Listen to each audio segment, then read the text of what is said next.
last time. Every secretary knows how to write a resolution. I was like, oh, it's terrible, but I learned hard to do. Okay, good afternoon. Welcome back. Sunday afternoon. It's just a lazy Sunday afternoon. Hopefully you're full. I hope you've had enough food. We're getting ready to go ahead and start our afternoon session. So this next bit is just an open conversation. What's very cool about this group is that we have a number of departments represented across the college.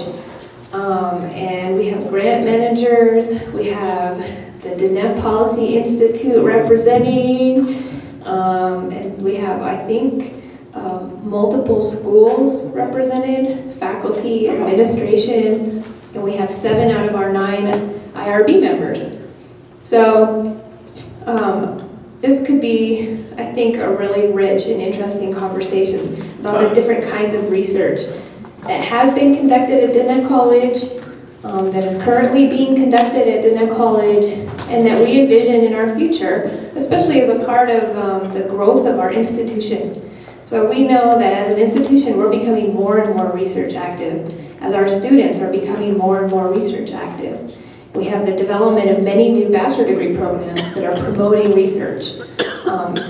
We have the bachelor degree in psychology, the bachelor degree in DNES studies, the public health bachelor degree. We have bachelor degrees in sciences and in education, all of which require research in some way. And several of those programs also require, as part of the degree requirements, they require students to submit their research proposals to IRB for review.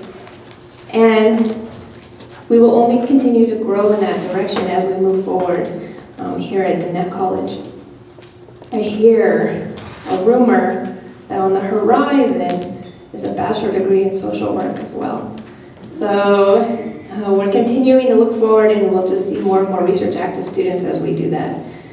So I'm just going to open it up to everyone. From your perspective, what are the topics of research? What are the types of research? And really think about this as an opportunity to have an exchange, to provide information for our presenter, Dr. Freeman. Because the more information that he has about the kind of research that's taking place here, the better he'll be able to provide support for us as we think about what the implications are for IRB review and decision making. How could I forget business? I'm looking over past, like, what the heck? He's in my own school. Of course, we have a bachelor degree in business. And they're also promoting research and a lot of student activity. In fact, we have recently developed a new external research review committee that has decision-making authority over external research projects that in which the PI is not a staff or faculty member or a student here at DNEP College. And both Dean Tutt, Prince Tutt, and Patrick Blackwater and Thomas Bennett do you know this, Thomas? Hope you know what I'm about to say, because I know it about you, have been appointed to the External Research Review Committee, and also Malcolm Bob. So I think that means we have almost that entire External Research Review Committee here. We can be thinking also about not just research that's being conducted by our students, by faculty and staff here, but those kinds of projects that are presented to us by external researchers who want to conduct their research here at DNEP College. So what are some examples of those? So let's start with, let's just kind of tackle each level or each category one at a time. Let's start with student projects. What are some of the student projects that we're aware of? Especially we have so many programs and departments represented here. What are the kinds of research I only have a particular insight, so what are some of the student research projects that you're aware of? I see the finger beam. Maybe I can I'll just walk over here with the mic and we'll see what happens.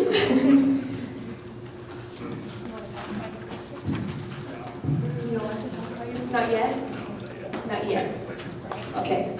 You're on deck. Okay. You're next. Is that right? You want to talk about okay. No, the current research involved with some students are the Cove uranium, Mr. Charlie.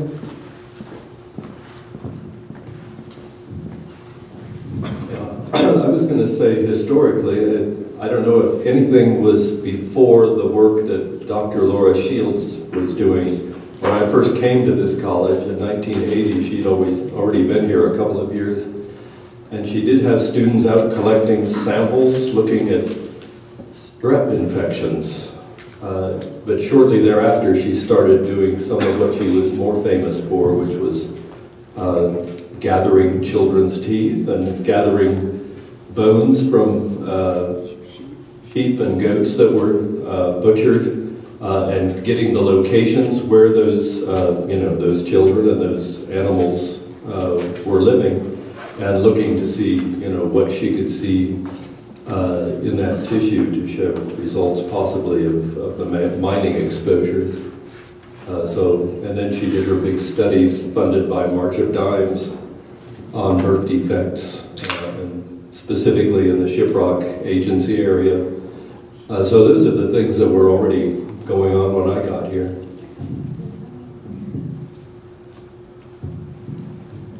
Anybody else would like to share about student research projects that they're aware of or that they've seen throughout the years' service to this fine institution?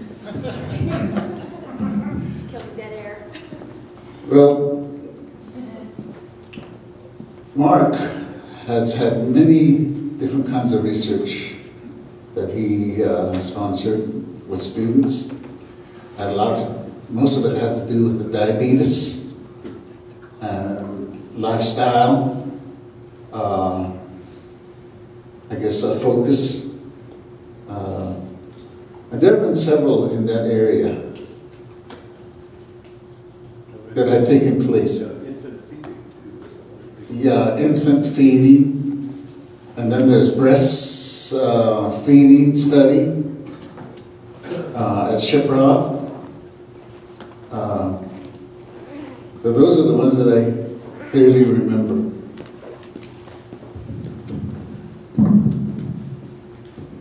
I know in psychology, never mind. So I've got a question, I guess it would be to Mark. So the later studies by Dr. Laura Shields, how was the information given back to the communities? And I'm thinking of two things. One is the environment from the teeth study. I take it was things like strontium-90, fallout from the nuclear testing, where strontium-90 replaced calcium and is radioactive. And so I would guess there might be differences in different communities. So some communities might be more at risk and maybe need to do something, or etc. And then later the March of Dimes, I'm not sure what it was, but the same thing, if they're looking at different communities, or for that matter even just one community. So how is it fed back, the information results? I'll just know the answer. I'll give an answer. What I remember is that we did presentations at chapter houses. One of the ones I remember is that we have uranium tailings in Shiprock, and the exposure to radiation from there had a lot to do with birth defects. So that's where Dr. Shields took teeth from the dental clinics in Shiprock Hospital. And they studied that for, I can't remember, was it plutonium? What was it, Perry? Lead. Oh, lead, yeah, lead content. And so after those were done, the studies were done, we presented them, we called the community together, and at Shiprock chapter, you know, there was a standing room only. That's where we presented it back to the community. But at the very end, what the result was, I wasn't happy about the way it ended, you know, the report ended. And here the Navajo people were expecting to hear that was the uranium tailings, all this uranium industry, the uranium caused the birth defects. But that's not what the research report said. There was just only a correlation. I can't remember how strong it was. And that was the way it was. And I was interpreting that study. And so, you know, I wasn't happy about the way that I had to translate that part.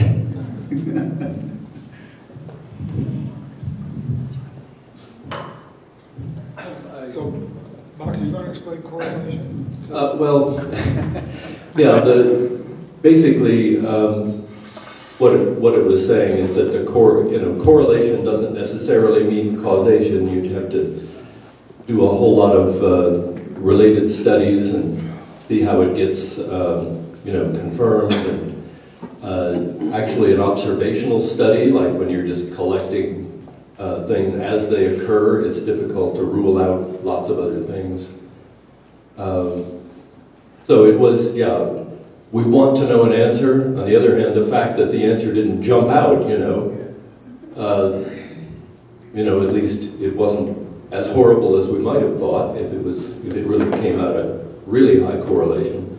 But there were some things that did come out to be mildly correlated and others were not. But it wasn't as definitive a conclusion as would have been nice. But I don't know. I think Perry has more to say about it.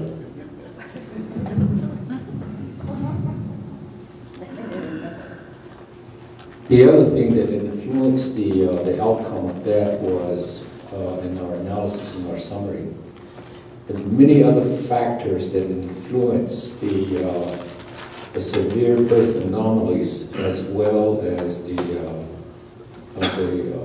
birth studies that was done, had a lot to do with other environmental factors, if you recall. We weren't prepared to look at Navajo residents or homes filled with radioactive material. We actually, Dr. Shields and I, we spent 2 weeks actually sequestered at the federal court dealing with that. It was a horrible experience. And the other thing was the absence of maternal-child health at that time. The WIC had barely started. So, and then of course always the question of alcoholism among Native Americans. Those are some of the things that offset. One thing that Dr. Garrison and I used to talk about, but we never pursued, was along the corridors of these high-power electrical lines from the Four Corners plant. On either side, we also saw cluster groups of suspicious types of leukemia in kids. Nobody has ever pursued that. Ed and I, we used to talk about it. What are some of the others? Oh, there were lack of precipitators and scrubbers in the Four Corners power plant. And some of the antiquated coal-fired power plants that were exempt by laws. So those were things that influenced that. But one thing that is positive in the long run was Dr. Joe Hoover and some of the others, Dr. Johnny Lewis, started the Navajo birth cohort study. So that's still ongoing, and it's more of, I look at that as more of an epidemiological study covering the entire Navajo reservation as a whole, rather than just very specific type of research study that we are used to. So just to explain a few things, not everyone knows, although Mark described the correlation, maybe a term that more of us are familiar with is association. In other words, an area with a lower, what is thought may cause an effect, an area with a lower of that turns out to be associated with the lower effect, and an area with a higher, what is thought to be maybe a cause, is associated with a higher effect, of what may be an effect. But there can be, as Mark said, many different explanations. And so when it goes to the courts, where a company is being challenged as, is it causing something, they will have people able to testify that your association doesn't mean cause and effect, and then there are all these other things that we all know that Indian people have, alcoholism, etc. And I hope you understand. I'm saying that as we all know is nonsense. But but unlike the studies of the uranium miners, that went from an observational study to actually some additional research that ended up saying, yes, uranium mining is causing, and it's probably radon, is causing lung cancer and other effects. And that enabled the regulations to be instituted about regulating mining. That is so true. The sad legacy of retaining over 5,000 U.S. miners in the 40s, 50s, and 60s, of which 179 were Navajo miners. That's how I got involved. My dad was listed in there. He listed the date of birth, when he was retained, the levels of exposure, what kind of work that he did, his condition at the time, and then the progression of treatment and the digression of his health state. All of that was documented, and one of the things that happened, even though they were retained as a study group that was certainly subject to death because of exposure, it also, in the end, developed certain policies. One of them was human health policies, human exposure in terms of radioactivity. The other one was the enactment of the Mine Health Safety Act of 1972, which is still current today, how the industry protects its workers from certain things like air particulate, radon exposure, anything having to do with health and safety and ventilation and respiratory health. That was part of it. And it started a series of other studies that is still present now. And it also, because of what happened at that time, it also resulted in the eventual passage of the Radiation Exposure Compensation Act of 1990. So there was a long struggle, I recall approximately 17, 18 years of struggle through the federal court and another 3 years through Congress before we saw something. But that's still ongoing. That wouldn't have been possible for all the things that was observed in this PHS and IR study. And that was about 50 years, 45 to 50 years after the start of the study. That's how long it takes for research to end up with causing an improvement in people's lives. That's not unusual. Anyway, I just wanted to check about the feedback.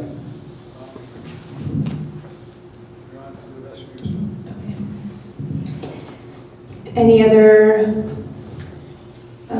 contributions regarding research?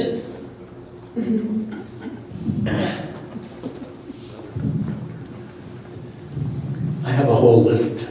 Excellent. I'm going to sit down and finish my lunch. Mark, you might remember some of these. Streptococcal disease research, the research on alcoholism. These are all research that call it psychosocial stress, radiation and health, water quality, cardiovascular disease, diabetes and weight, family nutrition, barriers to care making a difference. That was all under the minority biomedical research support. And then there's the infant feeding that was mentioned, research on asthma, AIDS education, uranium radiation education, nutrition, DC, Dinnett College, Mayo Clinic developing cancer researchers, Navajo Ethnomedical Encyclopedia, volumes on diseases and sores. That's just something, but all of these research were stuff that was presented to the IRB back when. Back in the day? Yeah, back in the day. OG IRB? The original OG IRB.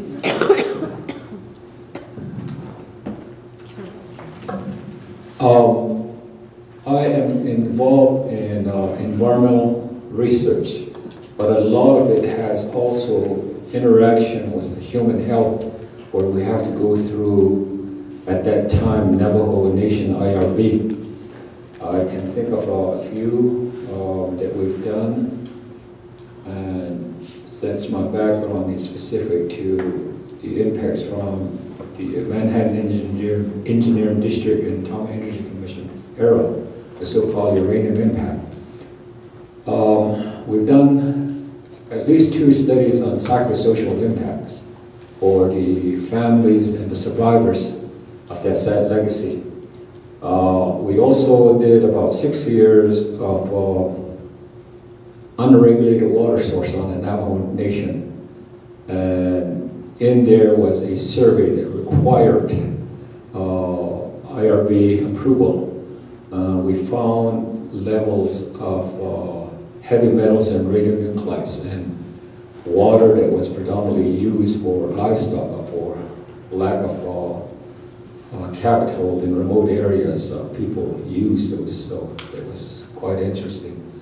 Some of the early studies that Linda was involved in with the USGS and the study of the impacts on the coal-fired power plants led to a series of studies that I was involved in up to today, including indoor and outdoor ambient air quality. Now it's progressed. We've done a whole series of such types of studies with different universities. Now we're doing stove exchange as a result of a settlement between the power plants and the federal government. There's many others. We are involved right now currently with the an actual livestock study. So we have to go outside, as I mentioned earlier, into institutional care and animal studies. We've done a lot of water quality watershed studies the past 4 or 5 years. So our studies in that regard is pretty extensive. Looking at some of the BTEX groups from the oil and gas industry has also been quite extensive. those are some of the bigger studies that come to mind. A lot of them had to do with community participation as well, interactions. It was a community-driven project that we have done from the environmental sector. Some of it was geared towards, like I said, the environmental issues. There were some public health interactions. So I try to stay away from them, but a lot of times we get ourselves involved. I'll add something about Psych BA majors. So we, last year was our first year for Psych BA majors to submit IRB proposals to our IRB. And just to make sure everybody's clear, I know many of us know this already, but to make sure we're all on the same page, our Diné College IRB, we have final decision-making authority over protocols in which students are the PIs. But in all protocols in which faculty or staff are PIs, those projects are required to be reviewed by us and by the Navajo Nation IRB. The student projects are really interesting. Many of the projects that students are working on can result in publishable findings. And we have 24 projects in one class that will be coming through our IRB in March. Just in one of our classes. Yeah, this is a heads up to the IRB members in the room. Mark quit, he just quit. Well, you don't get to have dinner. No, there is no dinner, by the way. Okay, none of us get dinner. So, but here's just a list off the top of my head. I'm trying to remember all of the projects across last year and this year. The students have a wide range of interests. Many students are particularly interested in looking at the factors that promote success here at Diné College. So a lot of students have a specific focus on the implementation of culture here at Diné College and the role that that plays in student achievement. We have a student who is working on a project right now that's based on equine therapy here at Diné College and how that kind of therapy can provide support for students and in particular well-being and from a cultural perspective, identity as well. Students who are interested in difficult topics that we often look at in psychology. So there's a student who's working on a project related to missing and murdered Indigenous women. Several students are interested in suicide, projects related to suicide, violence, domestic violence, bullying, and the relationship between bullying and suicide. We have several students who are interested in clanship and the relationship between clanship and identity, and even clanship and personality. We have one project in which a student is looking at the relationship between clanship and personality characteristics. We have a project, they're very creative, so we have a project in which a student is looking at the relationship between listening to heavy metal music and decolonization among Diné. So these are just like very diverse. A lot of the topics are very sensitive and difficult. Some of you might know that last summer I brought 2 students with me to George Mason University so we could study extreme violence and the spread of extreme violence, like school shootings and mass shootings. That project actually emerged out of student interest. Students are interested in those topics, and students are interested in things like suicide contagion and how suicide spreads within a community. And as part of the submission to IRB for that project, our Diné College IRB required us to have a ceremony before we left and a ceremony when we came back, and we did. And as a follow-up, one of the student projects this year, one of the students who came with me over the summer, is to look at the role of Navajo culture as a protective factor against that kind of violence, how to prevent that kind of violence here on the Navajo Nation. So those are just, we've had many students interested in trauma and PTSD, especially among veterans. A lot of students who, in one way or another, are interested in comparing a traditional Diné approach to healing with a Western approach to healing, and even specifically like Western medications. So just off the top of my head, those are several of the projects that we see the Psych BA students working on. I'd like to make a couple of questions or comments. I was assuming that heavy metal music was actually a form of recolonization, but that's just my bias. I'm a Neil Diamond type. I'll send you her final paper. The examples, I think, are very instructive and about the need for ceremony and the effect of ceremony. It's just reminded me, and I thanked Mr. Charlie about, we had our own brief ceremony this morning. And it was helpful, not just, I hope it was helpful to the Navajo people, it was certainly helpful for this non-Navajo, non-Indian person.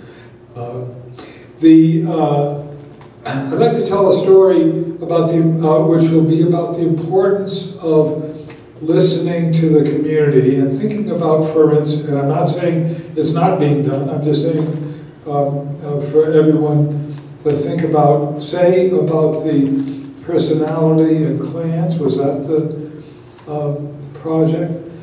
And I could imagine that there'd be findings that might, at least some clans might disagree with.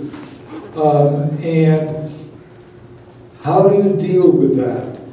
If you think ahead of time, that is the kind of controversial topic that may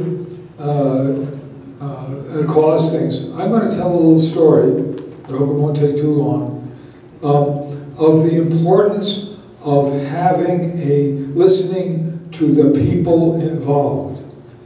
The story involved the Shoalwater Bay tribe on the southeast coast of Washington State, a very small tribe. And it had, for 5 years, from 1988 to 1992, a horrifically bad adverse outcomes of pregnancy. They had high stillbirths, high infant mortality, high rates of ectopic pregnancy, in particular.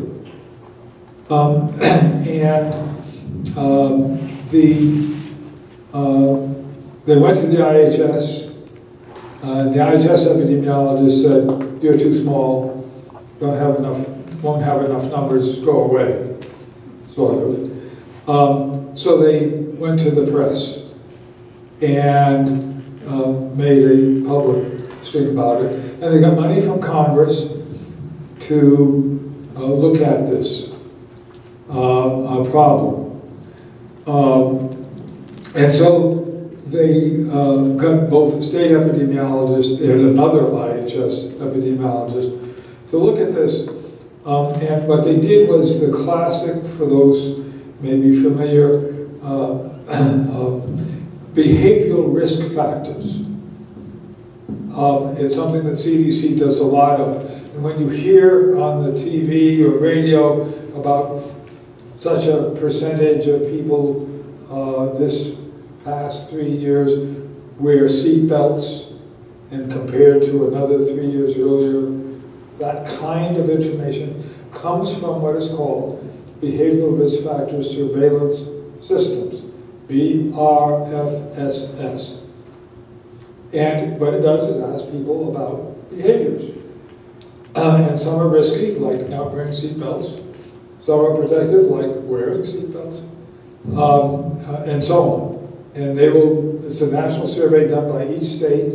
Each state contributes what their survey is.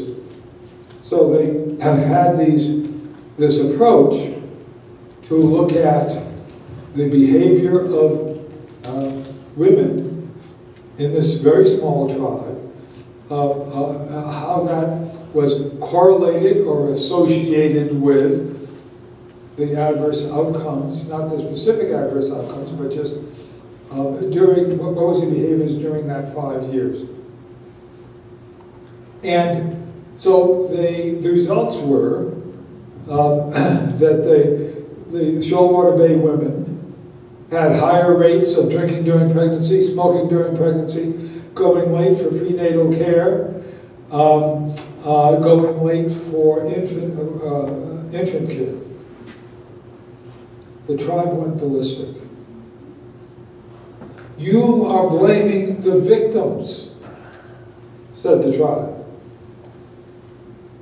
And so again, this time the tribe put an embargo on the report, said, you guys are not going to publish that report, and we're going to get money from Congress, and they did, to get an independent group to look at all this, which included people from CDC, as a matter of fact, a person who's well known about behavioral risk factor surveillance.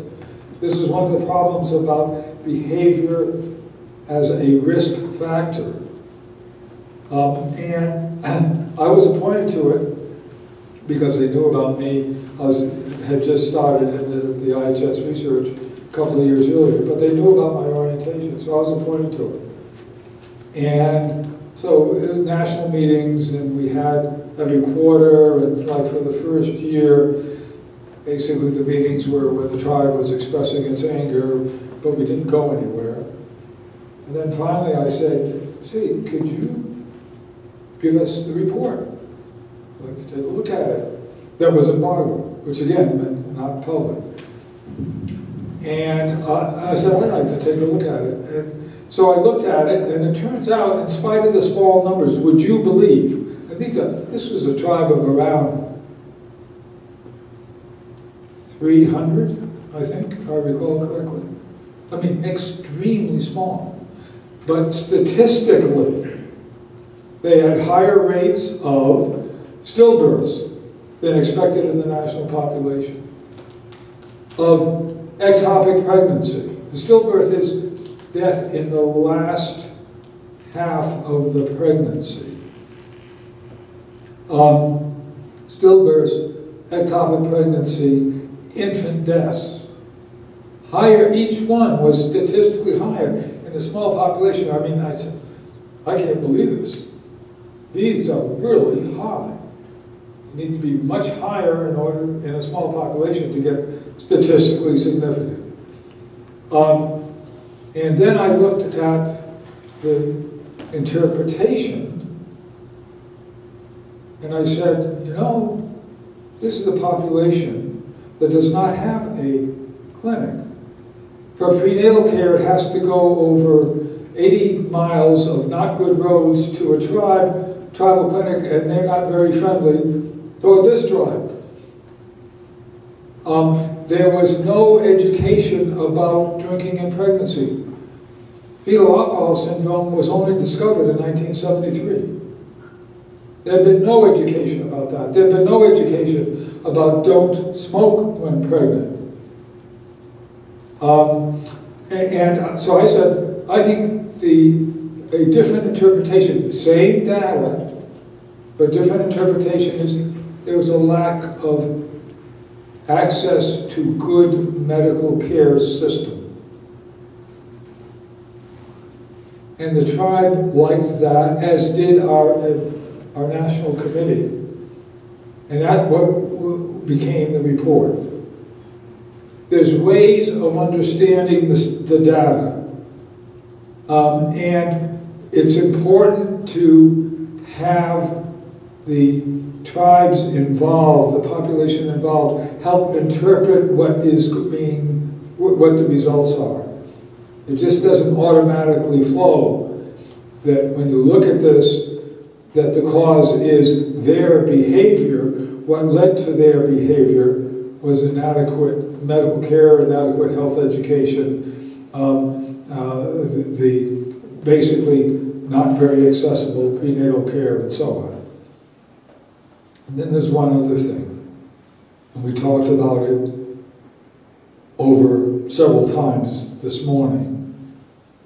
I never visited the tribe, so I said, hey, can I visit the tribe and speak to the tribal chairman about, find out, before I interpret myself, I want to see something about the tribe. I went there, and in the tribal offices was across the street from a cemetery.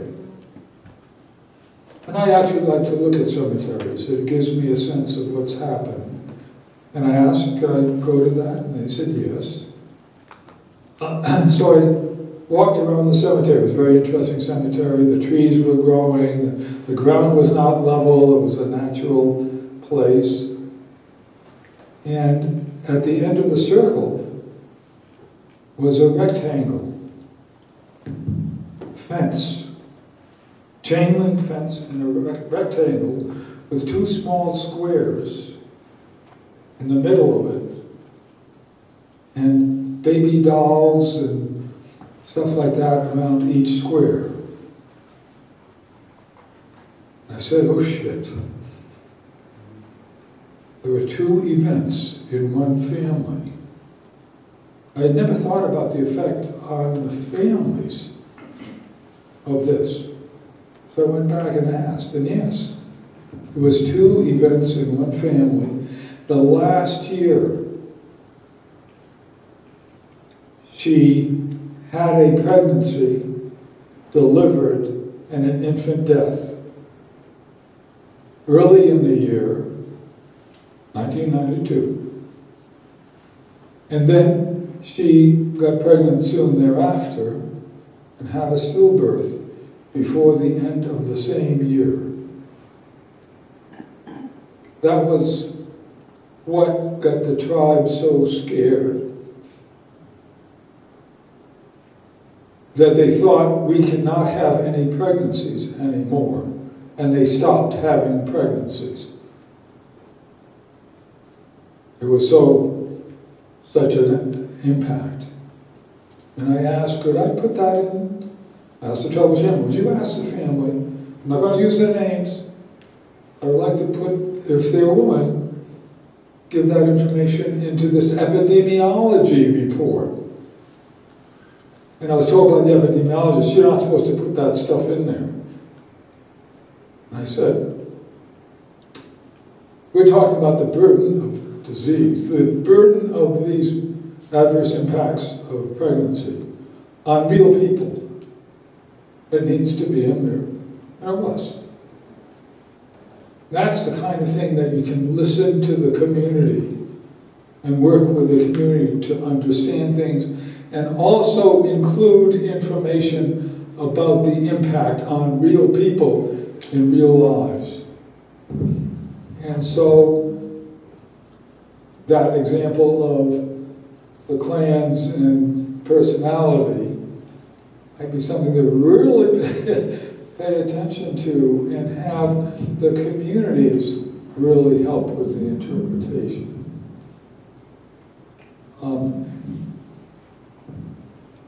Just one story, but it has stuck with me, and you can also tell how simply learning about one family in 1 year, that affected me as well.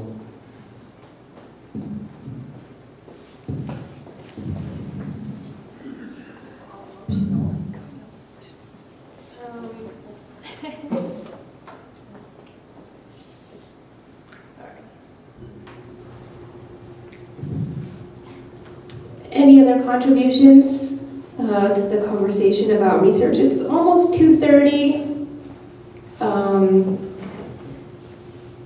Maybe I could ask if there is maybe one or two more contributions, and then we can take a bit of a break. I don't know if DPI over there wants to represent a little bit. I know you got some good things going on over there. That's what I hear. Ours is very controversial.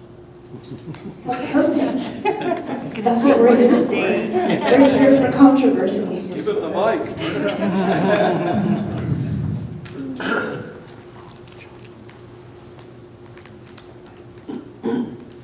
I guess one of the current one we're kind of looking at, we haven't gone through IRB yet, is we're looking at over on the checkerboard area, the Navajo Nation, where there are actually heavy activities with hydraulic fracking.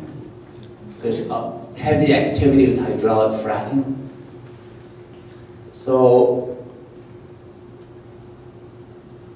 I think one of the things is when I first got back to New Mexico coming from North Dakota, one of the things I noticed about my community was there's a lot of traffics and there's a lot of different things that are relating to hydraulic fracking. And I looked around and one of the things I asked was, what are the two institutions in the Navajo Nation doing? Why aren't they studying the community, the hydraulic fracking, the effects, the impacts, etc. So I talked to my brother and then they just said, we don't know. So that's when I started to really do my own research by myself, still looking for a job during that time. But one of the things I noticed was that there wasn't much research done across Native America or on Indian country. Yes, we heard about Standing Rock. Yes, we heard about North Dakota hydraulic fracking. But none of the Native people actually did any study or they were studying on them about any impact.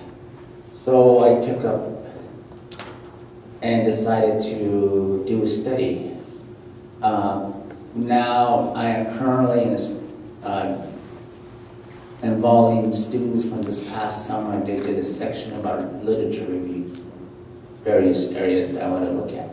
And one of the things I want to look at is does hydraulic fracking impact family dynamics? So that in itself, just that asking family dynamics could be controversial, depending on how you look at it. But I don't see it as a controversial issue. I see it as a health risk to the family and to the community. And how can they tell their stories? Right? How can they tell their stories through their own lens using indigenous research methodology? Storytelling is a big one. And I try to stay away from any Western approaches to my community. So that is just one research that we're going to look at. We're going to actually involve students, the college students, and students from Regents University, and students from Colorado School of the Mines. So we're going to do a collaboration research project this summer. So that way the students can gain realistic, hands-on data collection.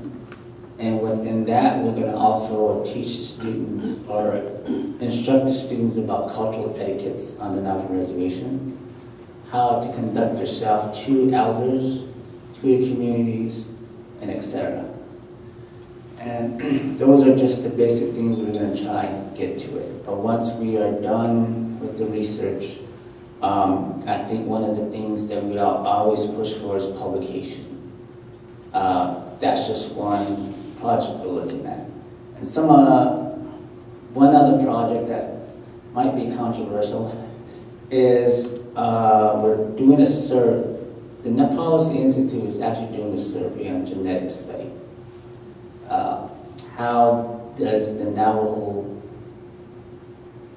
people living on the reservation think of genetic as far as moratorium, as far as their awareness, as far as their level of education, as far as what they think of it, and also provide some input in if the moratorium is lifted, how do they want policies to be shaped?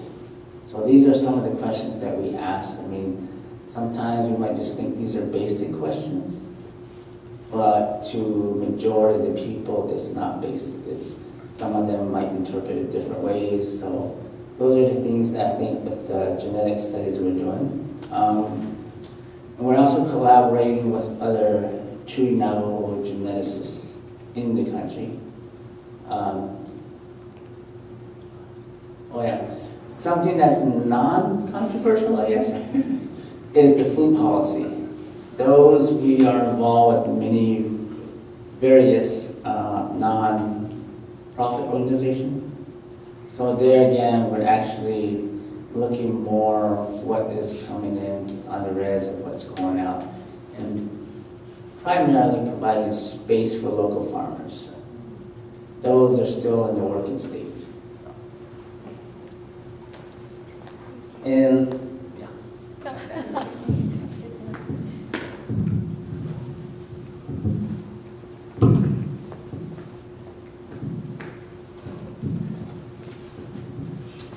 I would just like to bring out an issue, and I don't know how to get somebody or some people excited about it.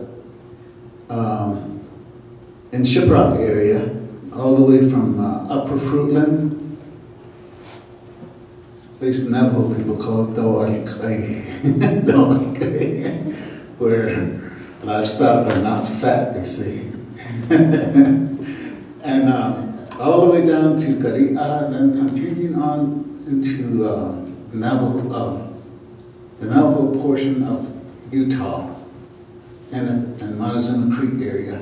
There's along the San Juan River there are all these farms, and most of those farms, about 80 or so % of the farms are idle now.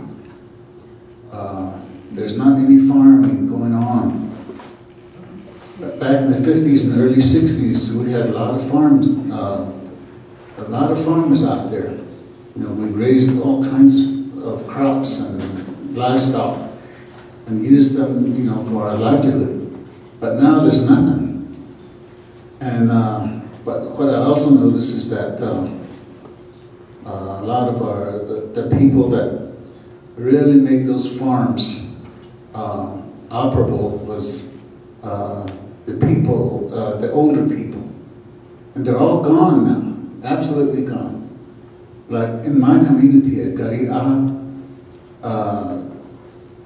all the farmers, the men, they're not alive, you know, they passed from old age. And only the women are there, sitting on those farms. When these women, you know, they're in the upper 80s and up to mid 90s. And so, you know, what do we do? What do we do with all those farmlands? You know, how do we I guess get them to be producing again? One recent development was that in June or July of 2015, there was a release of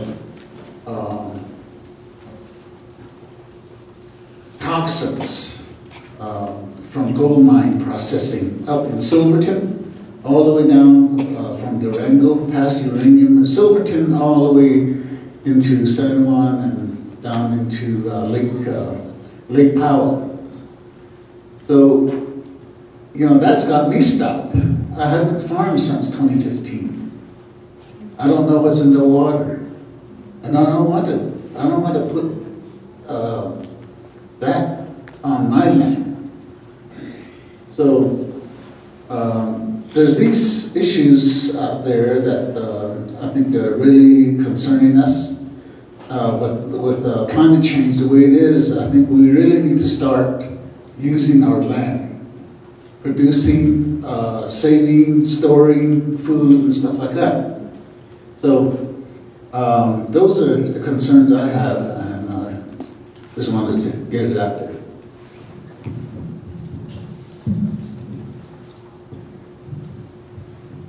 Yeah. One department that's not represented here today that couldn't be here is the land grants office as well. So I know that they... Hi.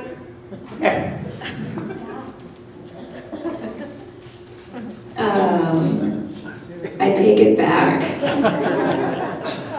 don't think, even though we've been talking all morning, I don't think we officially introduced each other. I was just like, there's a wonderful person who knows everything there is to know about this location. Okay, well, if we have a representative from, because I was going to say, if we had a representative from the land grants office, maybe they could talk about some of the work that they're doing. Did you want, I don't want to put you on the spot though. Sure. Now I'm all excited that we have a land grants representative. Hi, my name's Sarah. I'm Audrey. I'm the extension specialist. Hello again, everybody. At the land grant office, depending on funding, we have anywhere from 10 to 14, 15 interns, student interns per year. And they do help us on a variety of projects. Within an average year, we'll have anywhere from 20 to 30 ongoing projects. And so the research projects that we currently have our students working on right now is the sheep wool research project as well as the forestry research project. So what this sheep and wool research project entails is of course working with the rams from our ram lease program. That program is headed by our extension agent Felix Niz, and as it slowly built momentum over the 10-year span, but as he started working as an extension agent, he noticed that not a lot of sheep owners knew what type of breed they owned. It was just, they would just phenotypically describe their breed, a black face, white face. So he invested in 6 Siam rams, and those are a cross between a merino breed as well as a Rambouillet breed. They're a dual-purpose ram, and they both help with improving meat quality as well as wool quality. And so he had leased these rams for 6 years into the community to help improve in those 2 areas.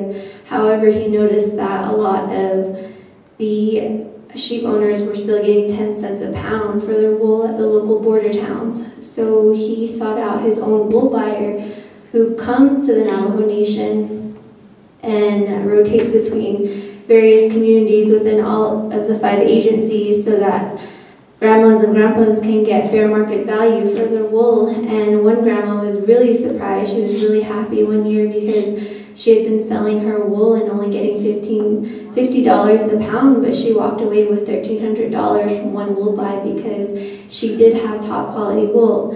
And so within the first years this program started, only $12,000 went back to the Navajo community. But now in 2000, the only results we have now is for 2017, but since then $80,000 has gone back to the Navajo community through this wool buy. And so our director wanted concrete data of what aspects is it actually improving of the wool as well as the meat. So we've partnered with Utah State University and we're researching both the wool and the meat. What qualities is it more? Is the wool going to be more finer? Is it going to be more stronger in certain areas? Is the meat going to be more tender? There's different criteria that we're studying, and we're working with 10 different producers throughout these 3 years. Another project that I mentioned was the forestry research project. Here within the Saline area, the forest is so dense that people can't ride through even if their livestock were to choose to go through there. So Brian Associ is the project coordinator who's heading that. And they're going to be researching the effects of thinning. So they're going to mark out a particular area. We have 3 plots identified here within the Saline community. And so they're going to do thinning on 3 different levels to assess the regrowth of the rangeland.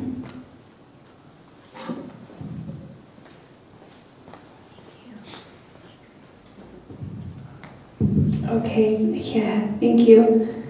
So we're at 2:42. Maybe we can take a bit of a break. We're kind of a little bit behind, so let's take a bit of a break. Get some. Hopefully, there's some coffee left. There's Coca-Cola. And so we're going to break into 2 mock play IRBs. There are 16 of everyone here, not including Mark and Sarah and I. So that means 8 in each IRB. And so probably the easiest way to do it is to have 2 tables here, further away from 2 tables over there, and break it to 8 in each. And what I ask you to do is self-segregate, which is to say, half of the experienced IRBs go to one, and half of the other experienced IRBs go over here. Half of the newbies in the IRB go there, the other half of the newbies over here.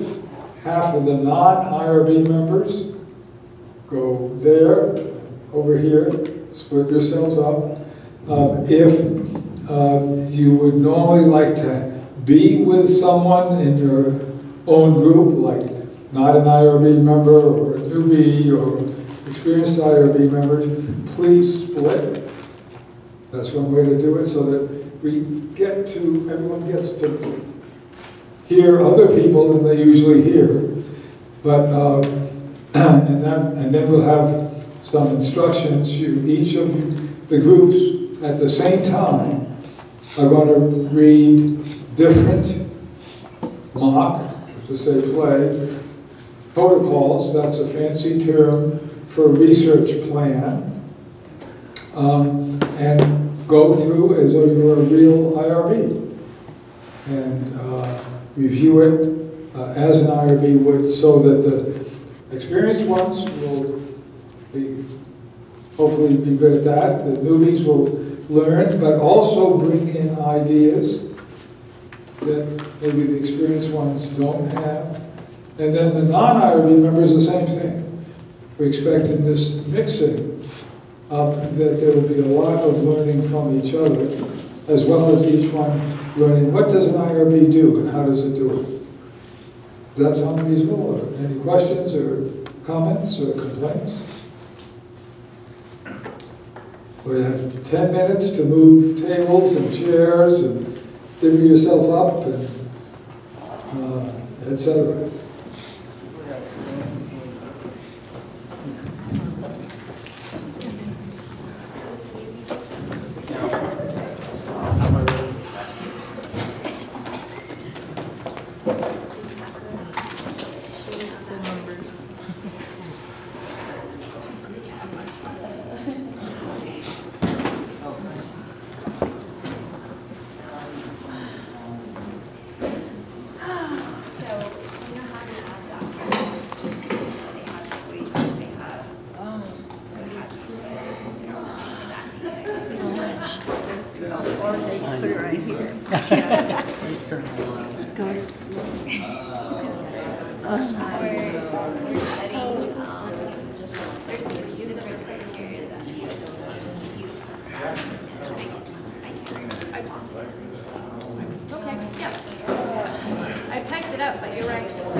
Professional looking, I can make my handwriting. I'm going to do a signing sheet. Oh.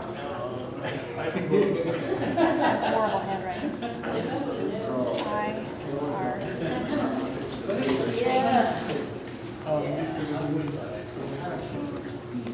Yeah. Yeah. Really?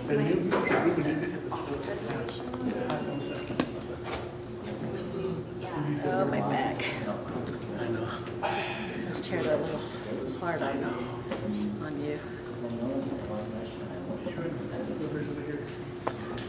So are you taking over this corner? Is this what's happening here? I don't know. Well, I was just going to do attendance. I was going to start this way. I thought There maybe are you more were. people over here, but I they're thought all you were migrating set now. up. Which side do you want? You don't care? I haven't seen who's sitting on the two places left. Wait till they sit down and then we'll discuss.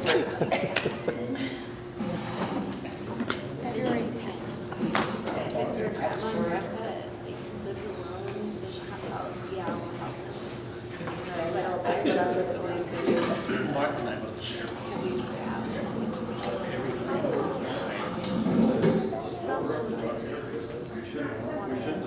And I have a crew of girls. So he's going to start coming with me into this. He was a young boy, you might have told me that he was very young. 40 years old. I said, okay, well, maybe it's just that actually tell them I don't have other students out there making sure that they there's very Oh, yeah. IHS exam. He shared one, and then watches the through. Yeah. And then my intern did that. Finished through. And Maybe have to more than that. no, he's doing one of them. So they can get the certification.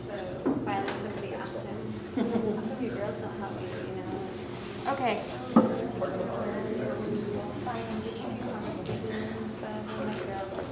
I think that just turned out a lot. It's like, I got all this going on my laptop, but it's better than everybody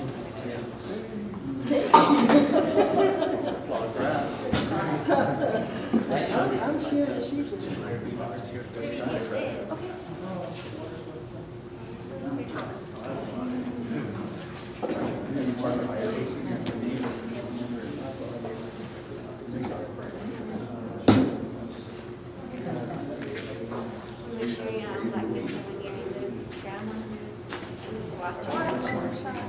And she just got one of those curtains and sat on it and just rolled between her legs, but she didn't cake or something. And she finished recording.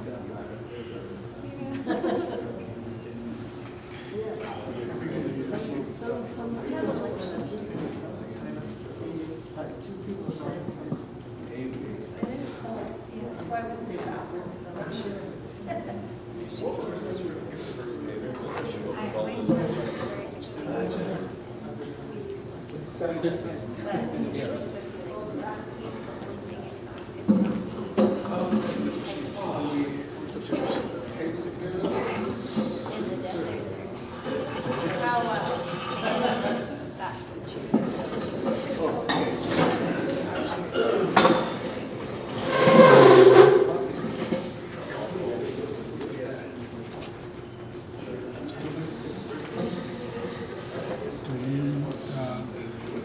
I've got all the windows, I'll pass them.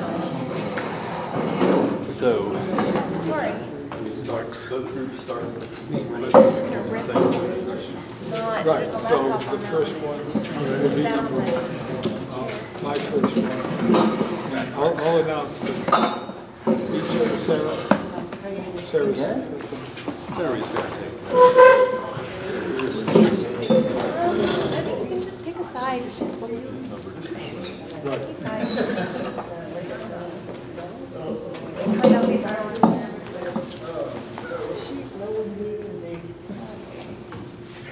So I'm going to announce that chair of the IRB and is going to facilitate to analyze, discuss, and that you'll get the what do they come to the results of the training, of their reviewing the protocol.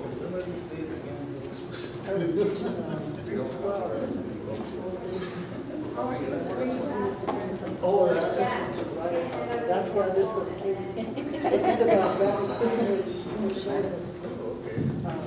So Mark and Sarah are each going to chair a different IRB,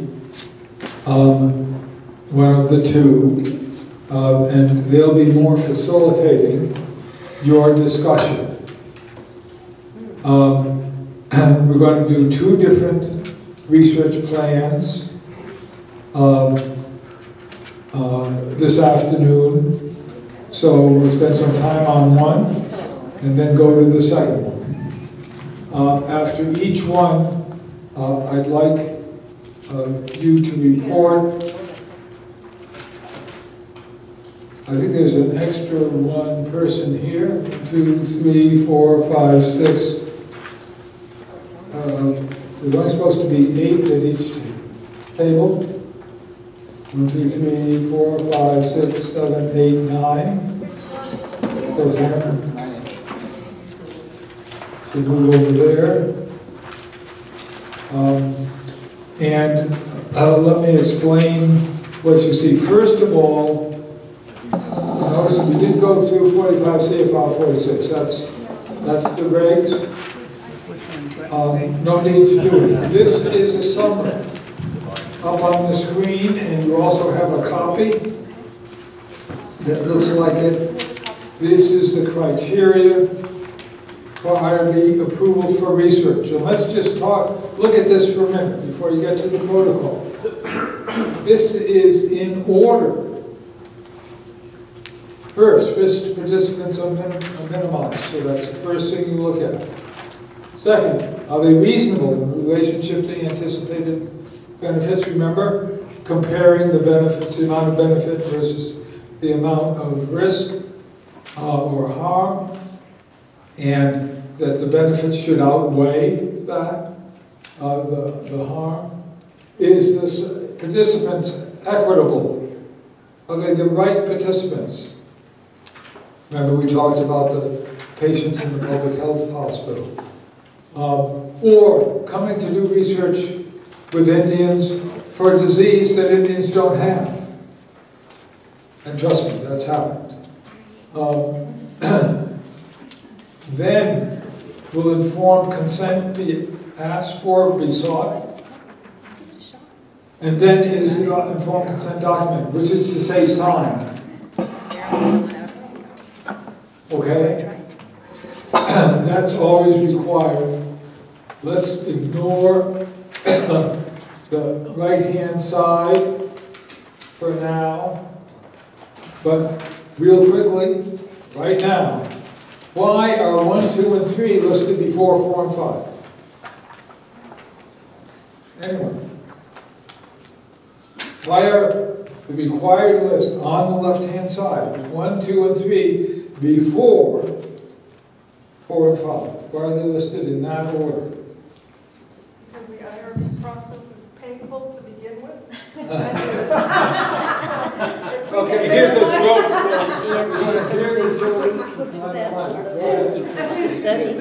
Because the IRB process is painful enough, and if we could minimize the risk of the researcher, let's do it. I don't think that's the answer I'm looking for. If there is a risk to the participants, then you already know that that research will not be allowed any further for consent. Right. Too many IRBs go right to the consent. That's the last thing. Have you ever heard a consent that says, my research is risky, and I've not minimized the risk, but I want you to participate anyway? Huh? No. You're never going to hear that. In other words, if the risks are not minimized, it's going to be a deceptive consent to begin with, because you're not giving all the information. It is important to not consent to research that is risky and not minimized. Every research has risk. Let me repeat that. Every research has risk. If nothing else, it's taking up your time as a participant. That's a potential harm. You could be doing something better than that. But it needs to be minimized. That's numero uno. And then 2 and 3.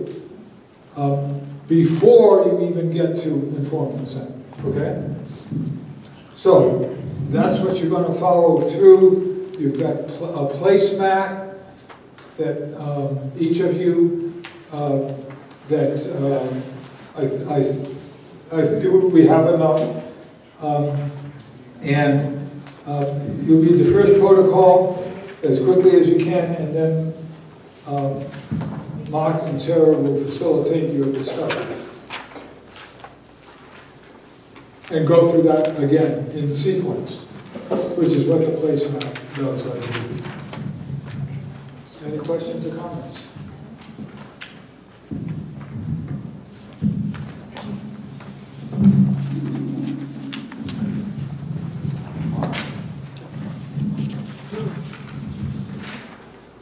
Try using a chair that doesn't have a leg. I can do that for work. I don't expect much more.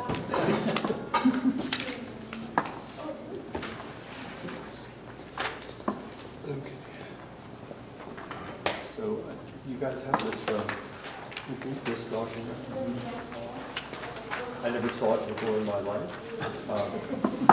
but it looks to me like a great little thing to kind of, so that each meeting should kind of think through these things. Do we have a quorum? I think so. I'll be the chair for today, but that means I don't have to think. You guys have to think. I'm just going to note down what you said. So also I think this is a pretty neat thing. So we might actually, as a college IRB, want to think of having something like this, kind of remind people of what the important things are. But maybe I should give you a couple of minutes to read the first protocol, which is this one called Patient Satisfaction Research Survey on Programs for People with Diabetes. Is this your stuff? It isn't. Summer research project?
No, I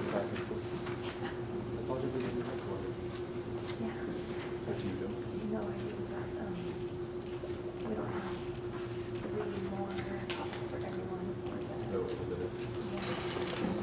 I mean, it would be right. Yeah.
Are people about ready to start?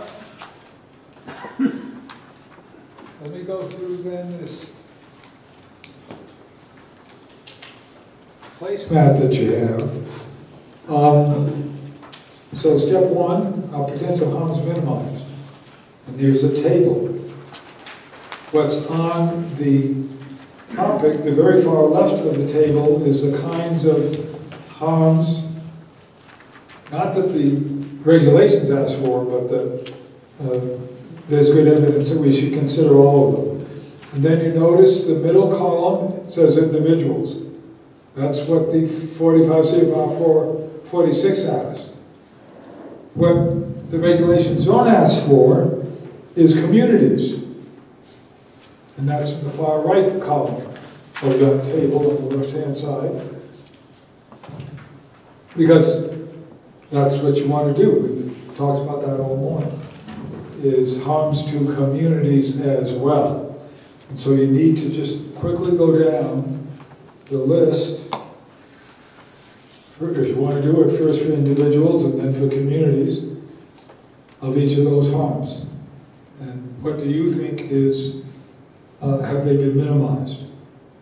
You don't have to read the bottom of the left-hand side of the placemat. And then you go to step 2 and 2A. And before you get to number 3, selection of participants in the table on the right-hand side, I'm going to make a correction. But why don't you go ahead and, with the chairs, start talking about assessing how the IRB sees filling in table, that first table. So my role as chair, as the IRB chair, What are the harms? So if you read through it and picture people participating in this, do you see any potential for any of these harms that are listed? So, this person suggested, you notice any self-stigmatization that issues that cause harm to me in this case? It's definitely something to consider. Are there questions in here that might make people think about themselves? And anything, you can use this as a guide. Yes. I think you see. And look at the process for consent. But also, you know, it's ethics, right? So it's which one? morality. C, number 1C. That question. Something that feels like it's going to cause harm, even if we can't necessarily link it to a specific code or protocol, it's worth sharing. I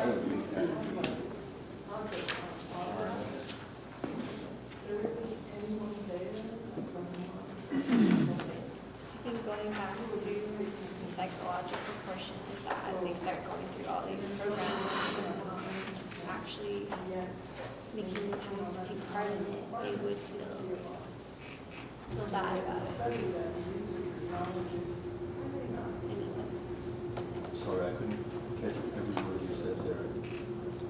I didn't either. Okay, somebody has to relay to me. Somebody give your mic. Somebody give my mic. Well, as they're going through these questions and they realize that they're not fully participating or they don't take part in it, they would feel bad about possibly themselves, that they're not taking the time to keep themselves healthier by taking part in, taking advantage of these programs.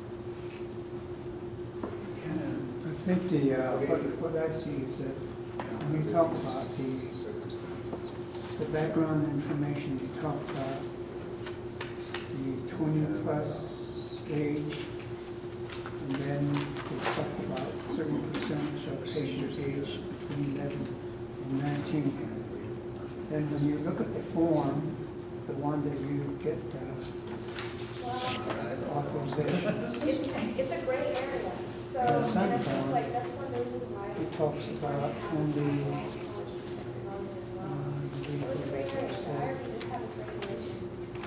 this form is only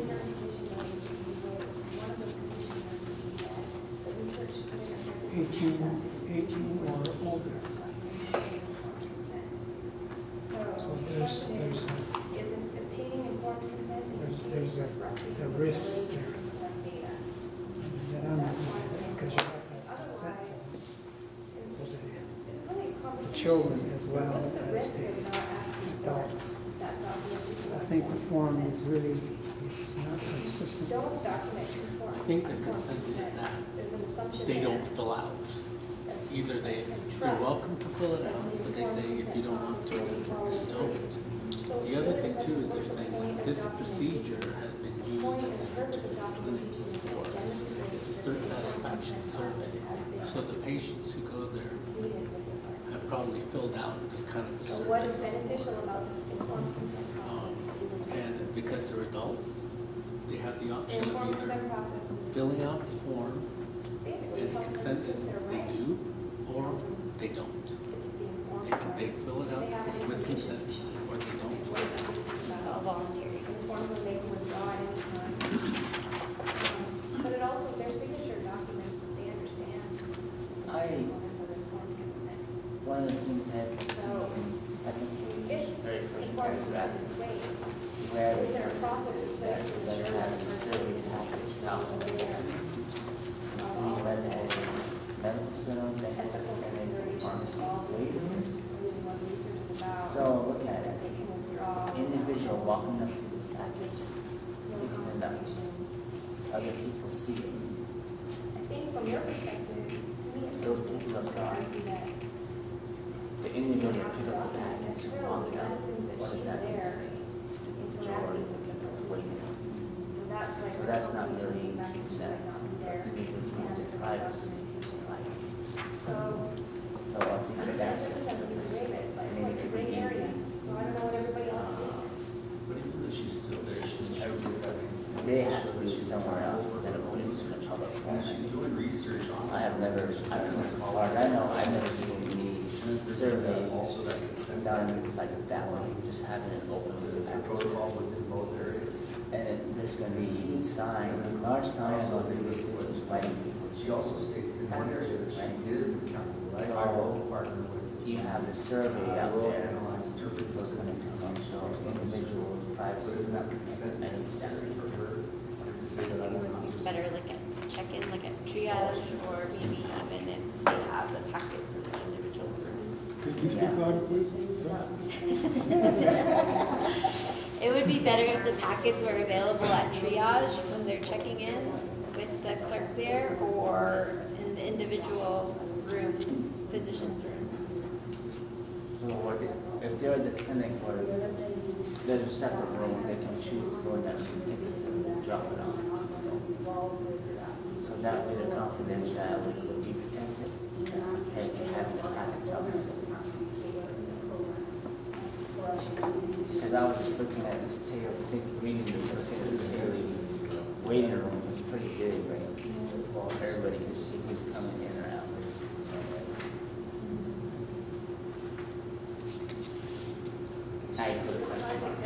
But at the same time, it's going into the clinic, you're stigmatizing yourself because you're sick. So not necessarily, No.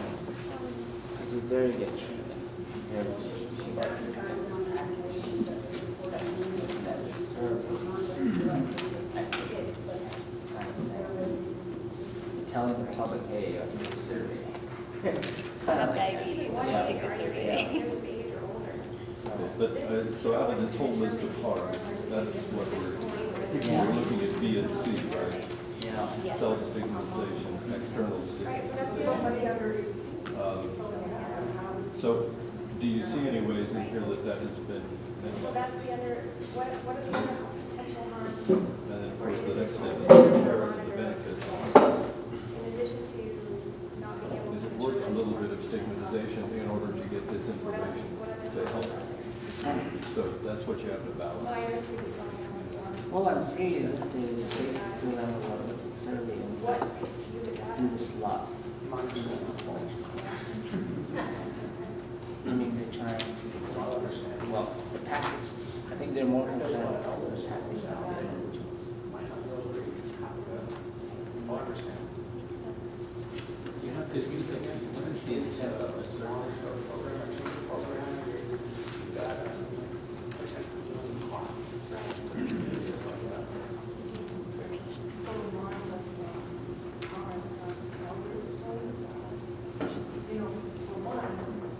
They're running these programs, yeah. I guess you can say you're satisfied with the diabetic services that they're getting.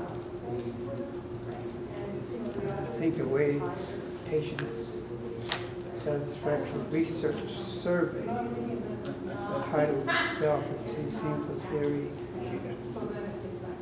big area. Instead of maybe make it a lot simpler. Instead of using. I think they did because I think they listed specific activities like interpret it now, did you participate in stay healthy, reliable answer? Participate in exercise and eat to health. So they're asking about the different activities that they may have participated in. And then at the end, they say, what other things should we be doing? Individual harm or community harm?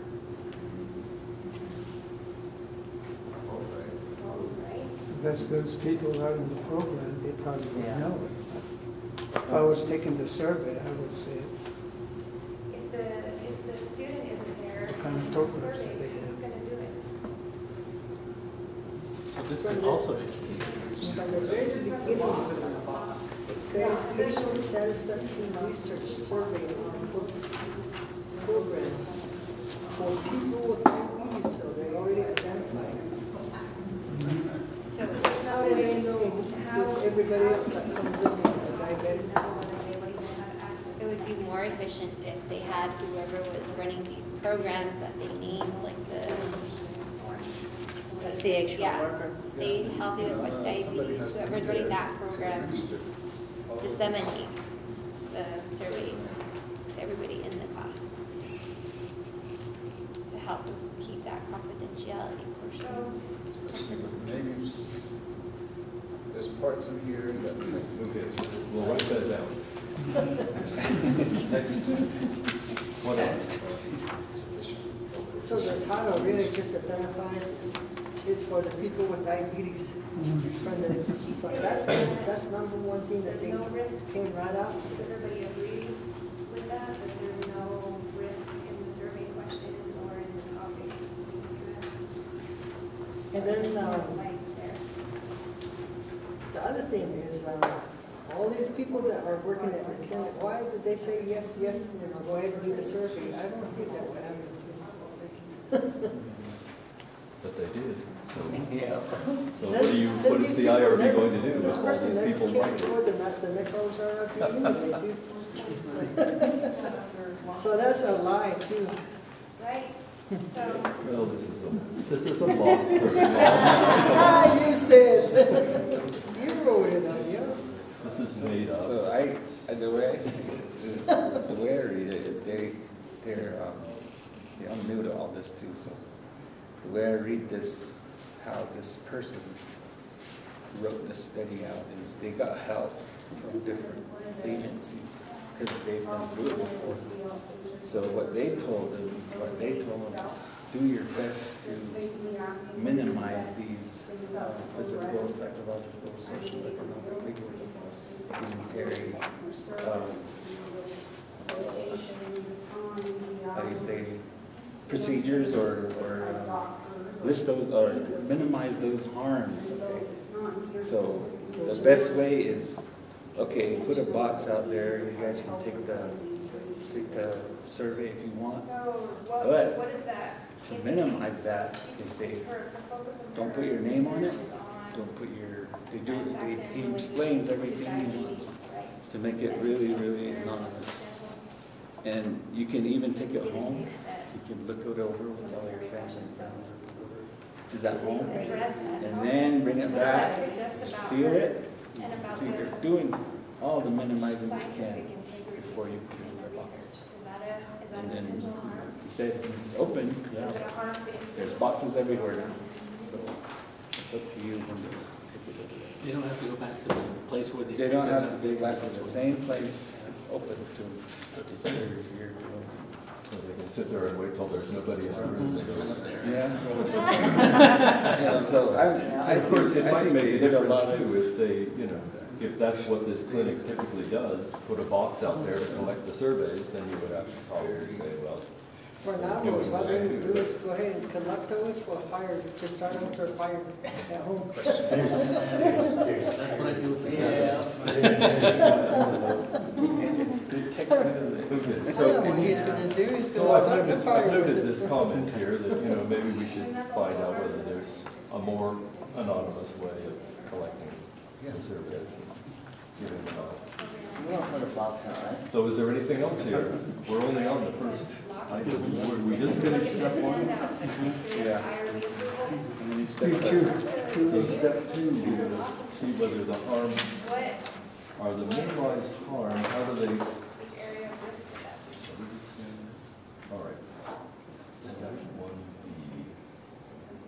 we talked about the step two are the potential benefits been maximized. So what are the potential benefits and have they been maximized and are they clearly Anybody can use that to say, outweigh the maximum? here's my key to my office to do this. Does anybody see any benefits to this being done? Or you're gonna get a bigger facility. Or is it just? I mean, if it's a complete waste of time and worth nothing, then we don't want to have any risk at all, so. Are there any other, you've just been kind of reviewing categories, are there any other comments or questions or concerns that came up? Nobody thinks of any benefits for this. Self-stigmatization. I think it outweighs the, Even a survey can be done by a sixth grader. because they're trying to get the community educated about diabetes. So there's got to be something for them The children are doing things, to work on. really want to know. Bigger facilities, bigger programs. So what did they say were the benefits? They should have told us what they think the benefits are. No, I think it's pretty well, it's not clear. I think from the questions, it's more improving of what the school value. West says you will not receive any benefit. The Pueblo may benefit if most patients have survey and give their ideas. We hope you benefit in the future due to the clinic including these programs and starting the programs. So in a sense, the benefit they're hoping for. Kind of open-ended, hoping that they'll get something out of it. It states on the purpose, the very end. All that. So why the diabetes research so hard, because the program is failing to serve the community. Doesn't really say very much about sampling, that's going to be enough. So is that benefit, do you agree that that benefit will likely result? It's worth the risk. Yeah, Okay. worth the risk, yeah. So is everybody satisfied with step two?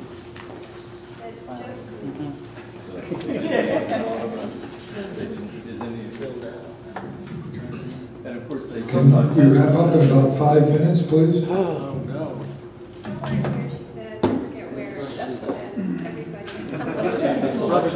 How about the selection of participants? Is that equitable? We have to think about the selection of participants. Is that equitably done? Or are we just picking on the? Anybody that. It just says all the, anyone coming and going. It's open to anybody that wants to fill out the service. Probably educated. I think he just has an advertising. He said, it's just gonna be in the room, with signs. Go ahead and pick it. So it's always Now you open the packet. So, a lot of that one was kids. They never went to school, so they're just what they wanted. How we educated So maybe, people. so maybe that's an equity issue. Is there anything you can see they could have done about that? Maybe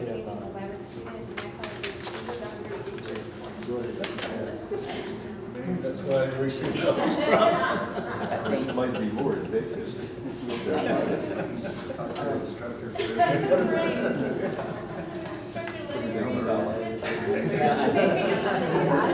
Doctors to never believe. So then that's the IRB, Or, like. Instead of treating patients, you want it on. after the done treatment, at the end of all the good stuff. With the line of people waiting outside. No, actually, I Well, Pueblo's small. think the way you should have done it is that people use this program, once they have a program where activities meeting, at that time, when the program is over, set aside a certain time and ask for volunteers. Pass these next that way, those groups will be protected because they're inside Yeah, just control room. and you can do it voluntarily. They could be done that way. I think we'll get more surveys done and have it in the way you decide. A lot of the surveys may not come back. Yeah. If they were to disseminate the survey, the person who wants the surveys done, I will give you answers. But if you only evaluate within the program participants, then you don't get any input from people who aren't participating. So more information about the mentorship. Right. So you'd also want to ask about mentorship plans. Who's mentoring, what's the mentor Or role? do they want as many people as possible? It's a lot of things to ask about. I don't even think we have enough time. But it's asking me. What girl? You know, it could be diabetes, borderline diabetes.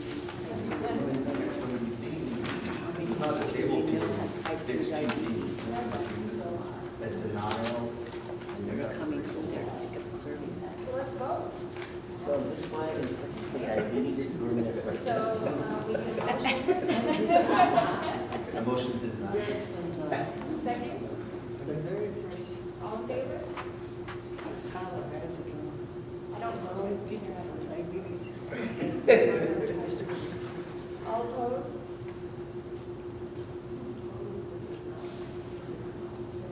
Because I think that group will have more understanding how to answer these questions. Because the individual is not, doesn't have diabetes, healthy. Voting members, I don't vote for chair, so we How will we answer? 4, 5, 6, 7, 8. Right. So If they don't have the knowledge and the jargons of the medical terms. then it's a tie. So, not you. And then you have to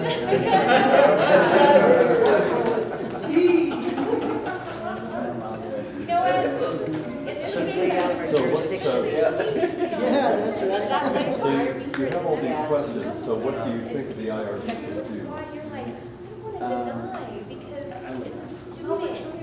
Not This was an meaning external that I would researcher, give somebody further who's not instruction. involved in the community at all. I think they would feel more strongly about this. Because it's a student, it's like, I really want to help. I mean, if she's a member of the family, and she's 300 miles away at Dene College, that's way out of her league. How many people that are Pebble are here in that? It's a learning process. That's why I said so. I know. With justification. Because she has to disseminate her Just like when skills and students, share in her do own we say, oh, community. we'll just let you slide this? Isn't that where they're We say no, we won't do I it. mean, that's to explain, that's why she's not here. Revise and resubmit. Right, denied. When we have this many, we have to feel like, do we approve, object, or abstain? How many is respected and stickers? So I would be the deciding vote. We will partner with the Community Action Advisory Board to analyze and interpret the dissemination. Is that satisfactory? I have a family emergency. I think I would vote to deny, but I wouldn't use. So 11 There's a to lot. 17 may have disadvantage. To go to the protocol, they're in the The protocol. parents would have to pick up that consent form for them. I think they're not supposed to. And there's a lot of. If they indicate they're less than 18, if they don't discriminate, then they only want to help. I would say, I would go to. So what do we do? I guess that's the question. Like you said, clarify that with a good answer, because we're going to self-stigmatization when we say deny.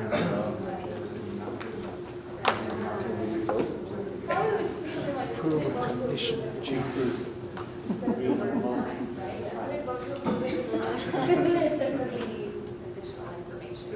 There you go. Can both IRBs now report, please? We'll start off with table one.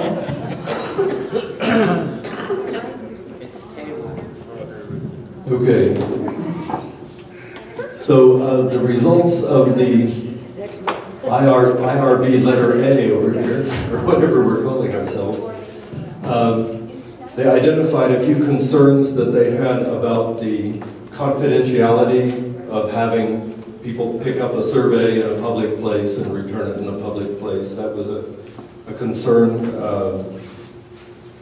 I heard comments early on about a possible harm of self-stigmatization of people having to say they had diabetes or admitting that they weren't taking advantage of all these programs. So this, I think we agreed those were more or less mitigated, you know, and minimized satisfactorily, and equity of, you know, of recruiting participants.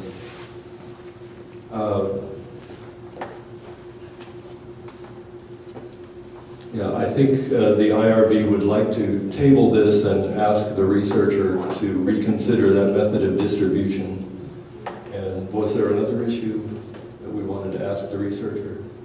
Something about the analysis. I know there was some concern there wasn't enough description of how it was going to be analyzed or see who was going to analyze it.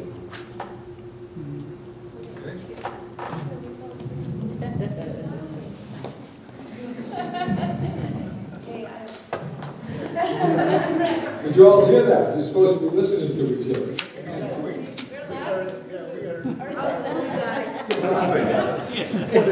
So we identified several issues, the lack of monitoring or control, the student researcher wouldn't be present to help facilitate informed consent or to actually hand out the surveys or to work with participants to make sure they understood the survey, especially elders. There was no information about language support and translation.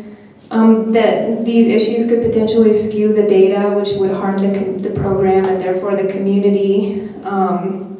That there were privacy and potential privacy and confidentiality issues because she didn't really address confidentiality. That the survey is vague, so there's a scientific integrity question that's vague. It's not necessarily addressing the research question of interest, which has a potential to harm the program and the community if the data aren't specifically addressing the question of issue of interest and could be misinterpreted. The data could be misinterpreted. We also talked about self-stigmatization, but we felt like it wasn't addressed appropriately, that there were statistics in the background information presented about the rate of diabetes, but what if the researcher finds that the rate of diabetes in this sample is higher and the survey is not well constructed and the data collection isn't monitoring such that the program is blamed for the high rates of diabetes, which potentially harms the program and increases stigmatization of the program. In addition, the information about the consent form information sheet being presented in sixth grader language is derogatory towards the community and is also likely to increase stigmatization. There's a question about sampling. If she's not there, how can you ensure representative sampling?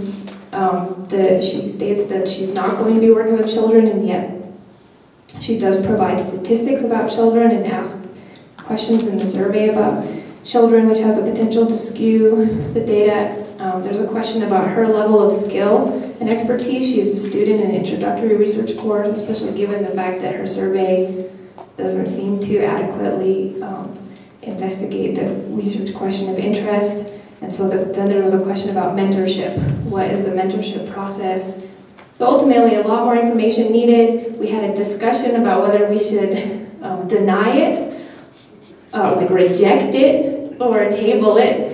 And it was tied, and I was the tiebreaker, and I voted to reject. Some of us wanted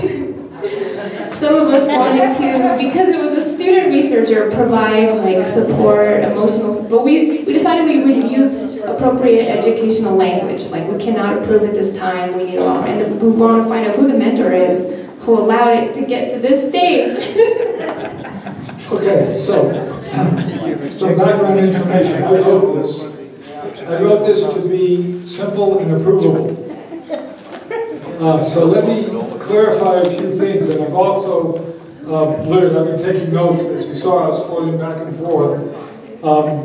Let's take a few things at a time. First of all, it's usually not a good idea to reject on the first time, to deny.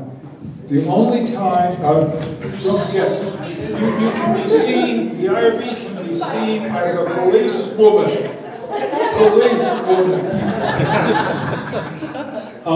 And that's not a good thing to do. That's right. To be seen that way. You're trying to help facilitate ethical research. So I do know of one research, and I'll just try, one research that absolutely needed to be rejected. I happened to be sitting in at a university. They don't usually reject either. But they denied this research. It was going to be looking at, supposedly, it was a deception research, looking at, we're testing out a way to determine if a woman may have cervical cancer by a test in the urine. All you do is pee in the cup, and then we'll do a test and determine if you have cervical cancer or not. What they did, the test was litmus paper. And the statement was to the woman who, before they ran the test, and they were dressed up in a white coat, and this was in a cancer center, academic center, right? I mean, it really looked like the real deal. It was litmus paper, and it's almost always changes color in anyone's urine. And the idea was, if it changes color, you may have cervical cancer, or you do have cervical cancer. What was the study? The study was to determine what is the reaction on being told you have cancer. Right? In this setting, it looked like it was the real deal.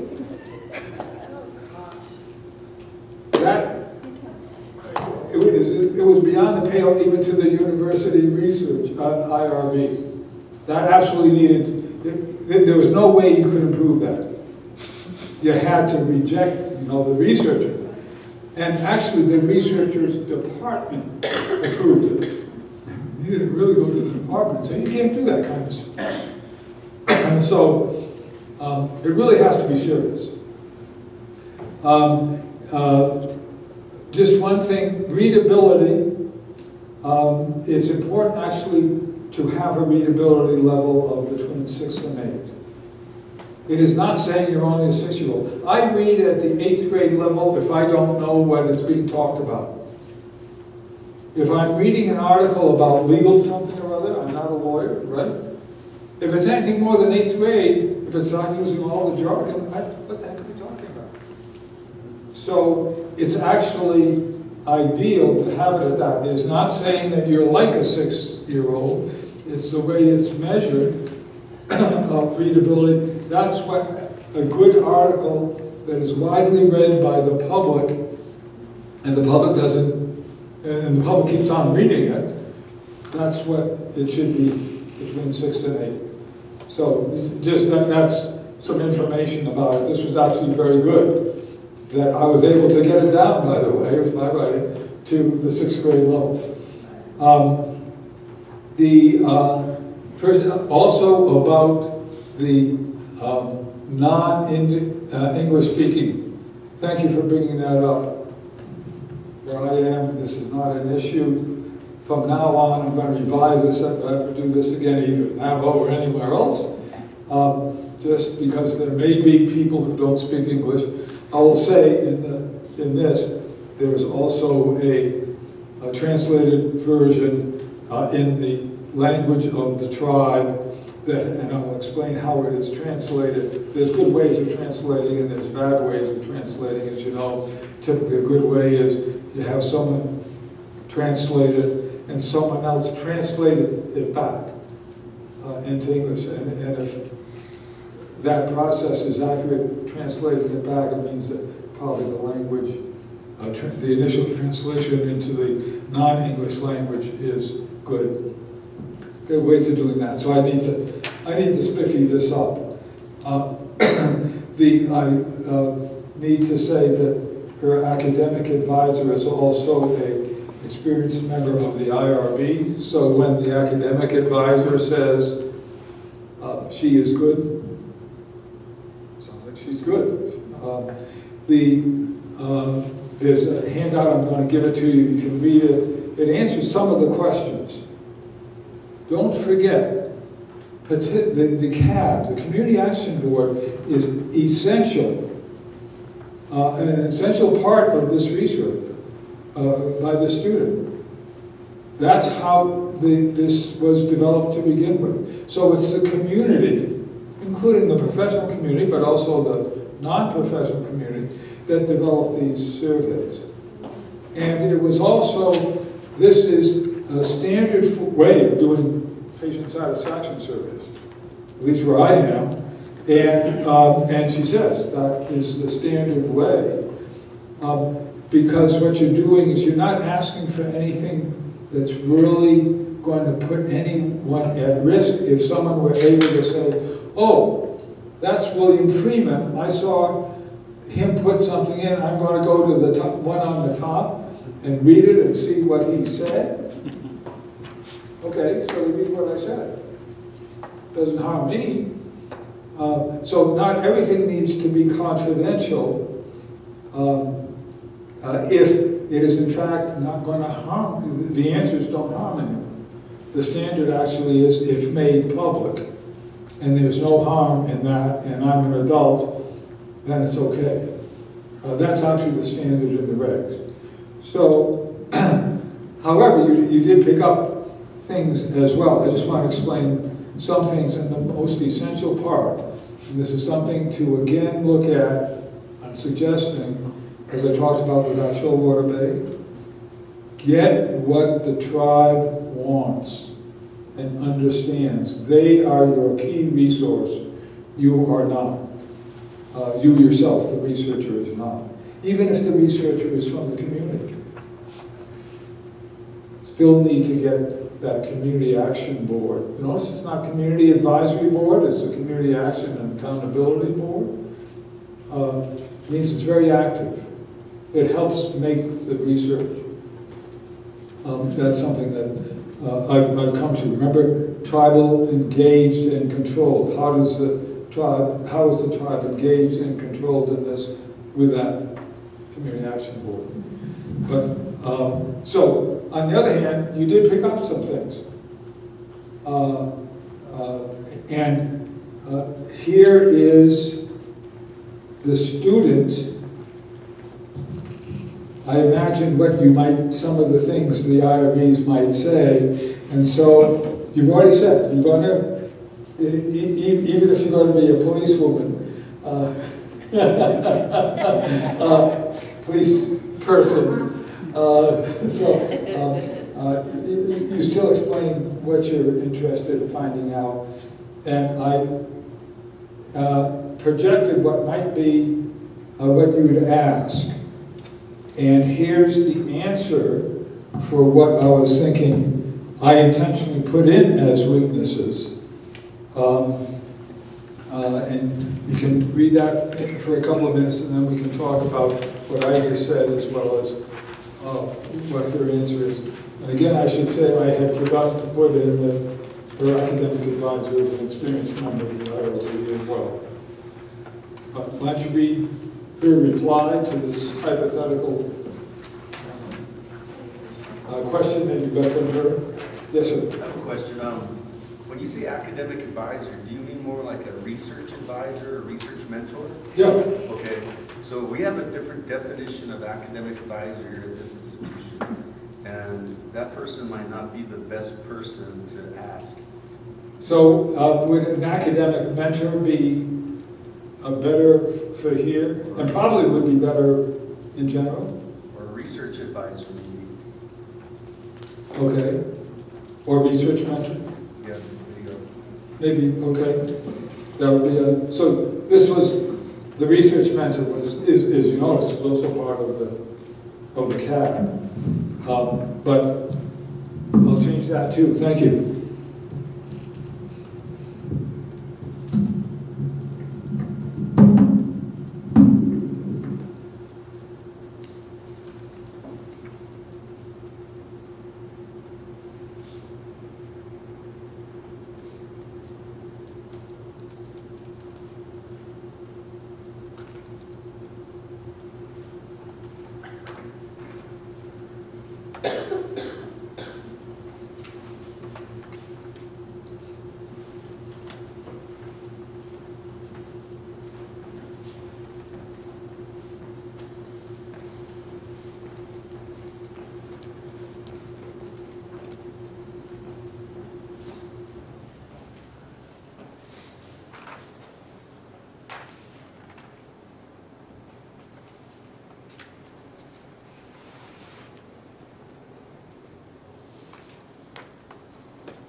Okay, we've changed academic advisor to research mentor.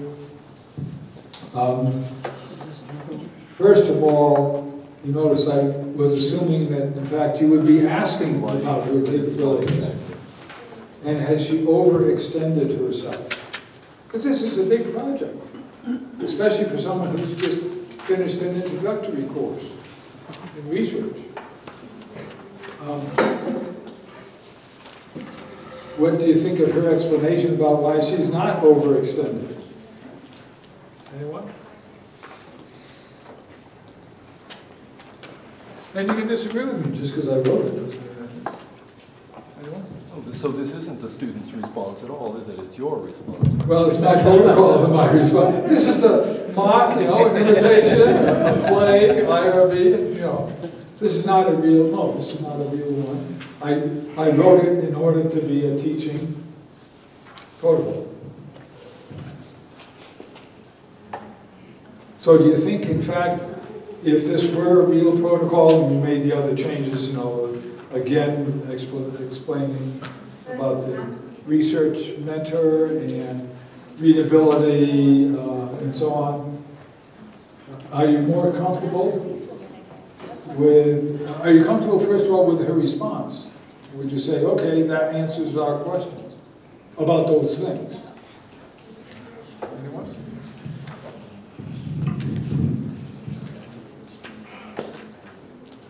Anyone want to say anything? I did. Here you go. Come on. Here's the, so you're going to answer first. This is a tough crowd. You're going to answer first, and then he'll answer. What do you think? The question, do you think her explanation, or his, I forget if it's first gender, do you think it would answer your question about capability? Adequately answer. Yes. And why not? What does it not answer? Because the questions we had pertain to the confidentiality of participants. Okay.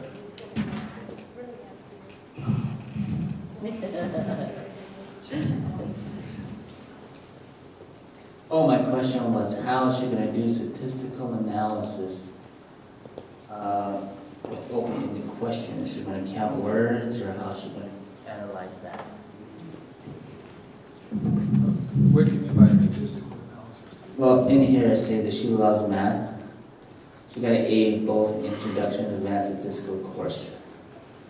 And those was to apply many statistical knowledge to analyzing a large database. And that's a problem? I'm sorry. Well, here she's saying she's good at math. My understanding is if you're going to do statistical analysis, you basically need some kind of a Likert scale or some kind of that kind of questions instead of she has more of an open-ended questions. That's more of a, not a quantitative analysis, more of a qualitative. Okay, so there's qualitative, yes, but isn't that a Likert scale?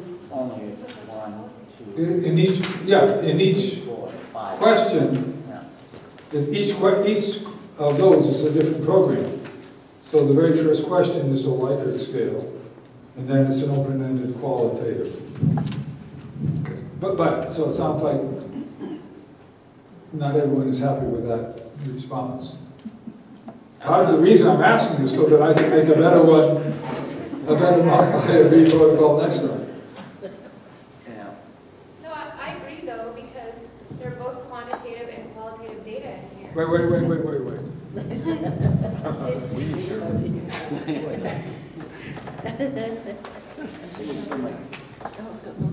I was just going to say I agree because there are both quantitative and qualitative data in here. So she could also, it sounds like if her research mentor has provided a letter of support stating that she has the skills necessary to complete this project, she could also just add that she has skills to analyze qualitative data. But I have a couple of questions. Can I ask it? Also, I think it's important to ask them now as a policewoman because then I need to work through my issues. Now's the time to do it. Regarding the 6th grade, so because I understand definitely the readability, the importance of the documentation to be readable. When I was doing work on the Menominee Reservation, we were conducting interviews and transcribing those interviews. And I presented the transcriptions back to the community. Many of the community members were really upset because verbatim transcription it doesn't read in a grammatically correct way, right? Like I'm not speaking in a grammatically correct way right now. I'm interrupting myself. And so they were upset because they were like, is this what we're gonna look? We're gonna look like this. We're gonna look like this is how we talk in this ungrammatical way. And so I would just think like the 6th grade descriptor could be removed. Like it could just be readable because it's community who's making up the IRB. So it's still self-stigmatization if you read like, well, this is 6th grade.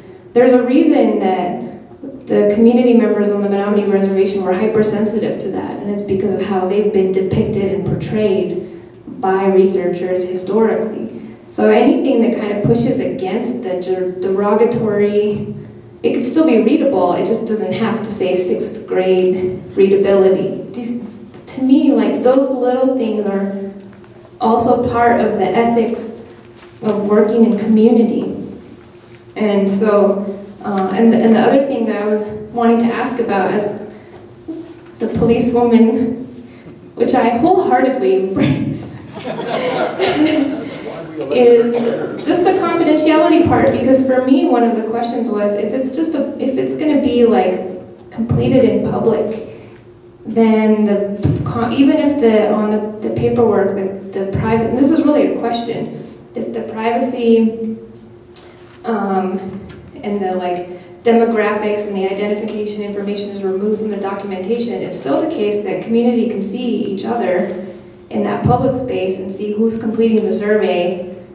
And so that's like a breach of privacy within the community and potentially a breach of confidentiality. So, for me, it's like the policewoman is about the details. I want to ask about those things. Yeah, and so it probably should be written, first of all, let's assume that the clinic has done these patient satisfaction surveys and that that's acceptable to the community. And it's asking this kind of question, what do you think? Without saying who you are or anything like that. And and also that it's not asking the question, how many people have diabetes, and then saying this is going to look at the statistics.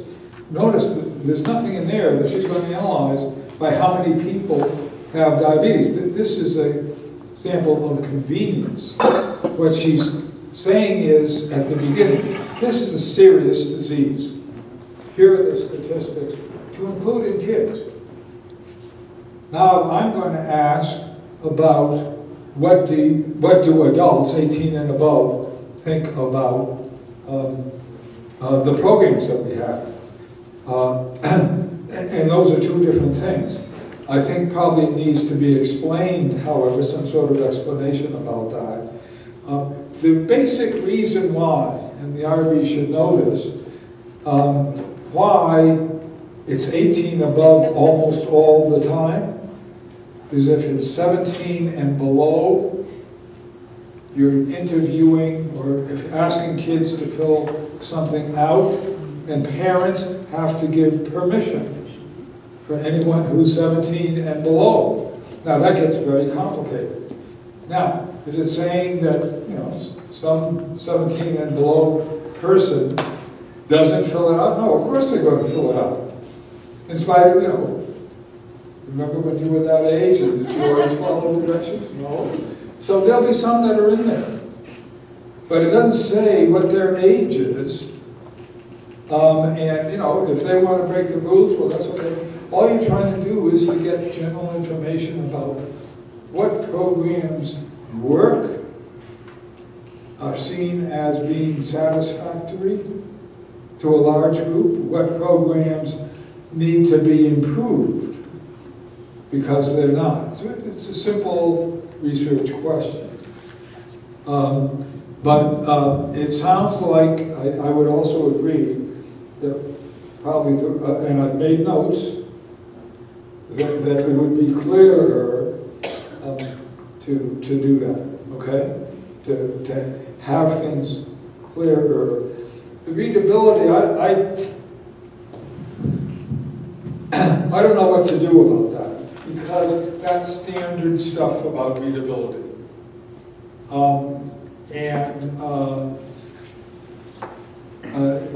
I mean, I've never thought of it until I heard this discussion today about that it is used to stigmatize people because they need they're only reading at a 6th grade level. The readability, the way it's set up, is related to actually things like kids' textbooks.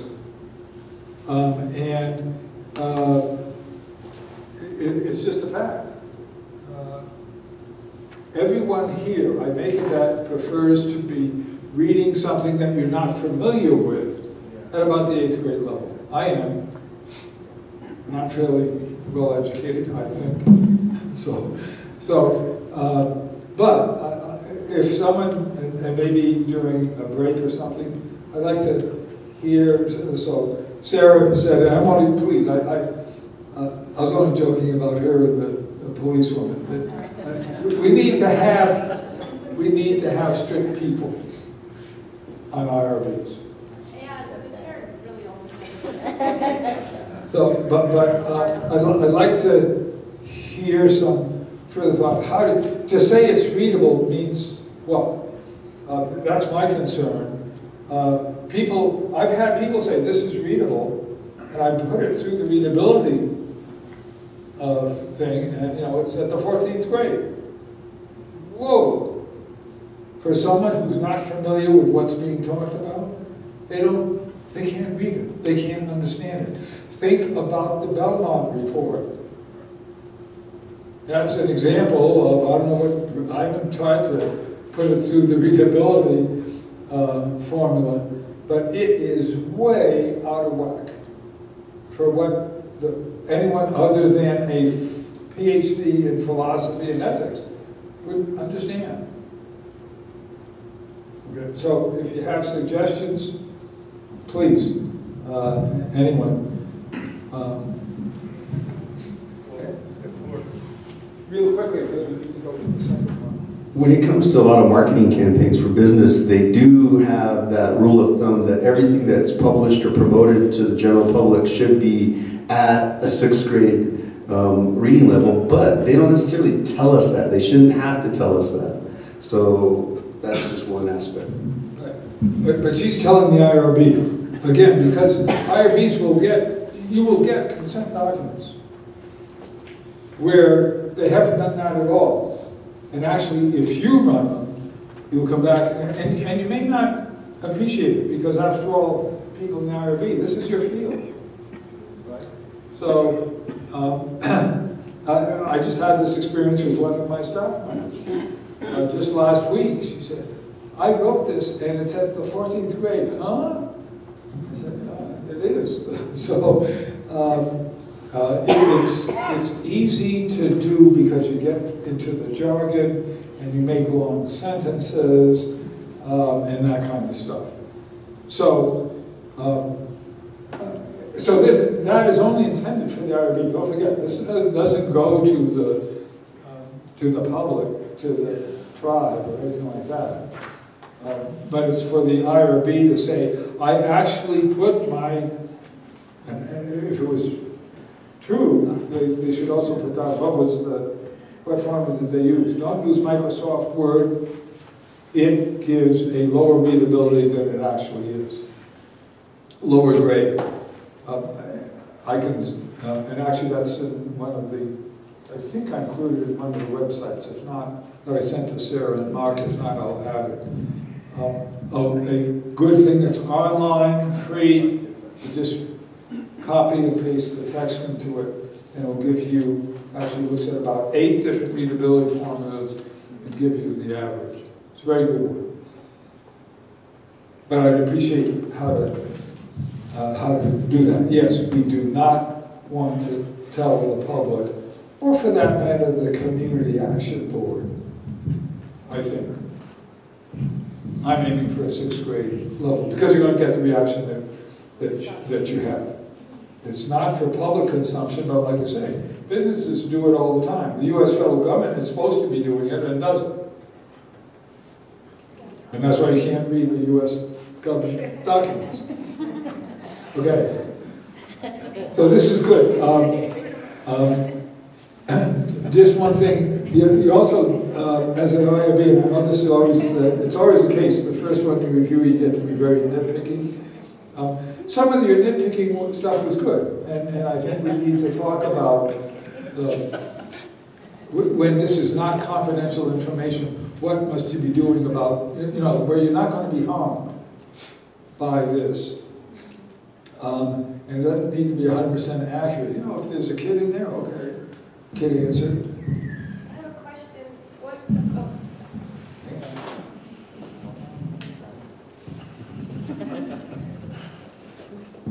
A question that came up in our discussion, I'm not 100% positive about the answer, is about waiving the informed consent. So, is this a sufficient conditions under which to waive the documentation of informed consent? Right. I believe she wrote that in her application, and what she wrote is accurate.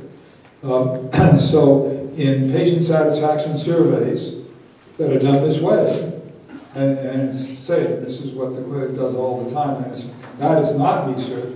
I'm using this patient satisfaction survey just about diabetes, and I'm going to be doing some special analysis. Yes, it is. It doesn't, you can, so for instance, if you're doing research on the internet, you ask people, answer the survey on the internet. There's no documentation, and you want it to be confidential. Suppose it is sensitive. You want it to be, in fact, where even the researcher doesn't know who answered it. The typical thing is that you have, some form on the first page or two or whatever of the protocol that's on the internet, on the web, and you have to then say, I've agreed, I've read all this, and now you can make sure that they at least scroll through it. But whether they read it or not, who knows? And then they say, I agree or consent or whatever to participate. If they don't hit that button, they can't go forward. If they hit the button and say, I consent, that is not documentation of consent, because you don't want to say that Mr. Morgan hit the button, and he's one of the people. You don't want to know that. So you don't let Mr. Morgan go forward unless he hits the button. But then anyone who has then gotten to the point of, did I get your name, Mr. Morgan? Yes. Okay, good. That's two people whose names I remember. One person I didn't remember, Mr. Morgan, I did. That's how you get that they, in fact, gave informed consent, but you don't have documentation of it. That's acceptable. So, I'm sorry, I don't mean to take up all the time, but to me, I need to understand it, which is... In that case, you're not documenting, you're not able to identify the person who completed the consent, but you still have evidence that the consent process was completed. Yes. So in this case, does there need to be evidence that the informed consent process was completed even, or you can just waive that too? Well, yeah, so what there is you're supposed to look at least it's the top cover of before you get to the questionnaire, that says, have read this, I'm 18, and I go ahead and do it. Given that this is not sensitive information being asked for, that's the other thing. It is information that from adults, that's why it's 18 and above, even although we recognize, yeah, some kid may answer it, but it's supposed to be of adults, and it is, the information could not put them at risk for harm if made public by who answered it. When you look at what is asked, it does not appear that they're asking for anything, or that the student is asking for anything that is going to really put them at risk. That if someone were able to say, look at the handwriting. Remember, there's also something about handwriting in here, right? To make sure that the document is going to be transcribed so that no one, and then the original got rid of, so that no one can look at the handwriting and say that was Dr. Mark Bauer who said that, right? It'll be, and that's because at least they won't be able to say Dr. William Freeman, because if they can read my handwriting, they know it's not me.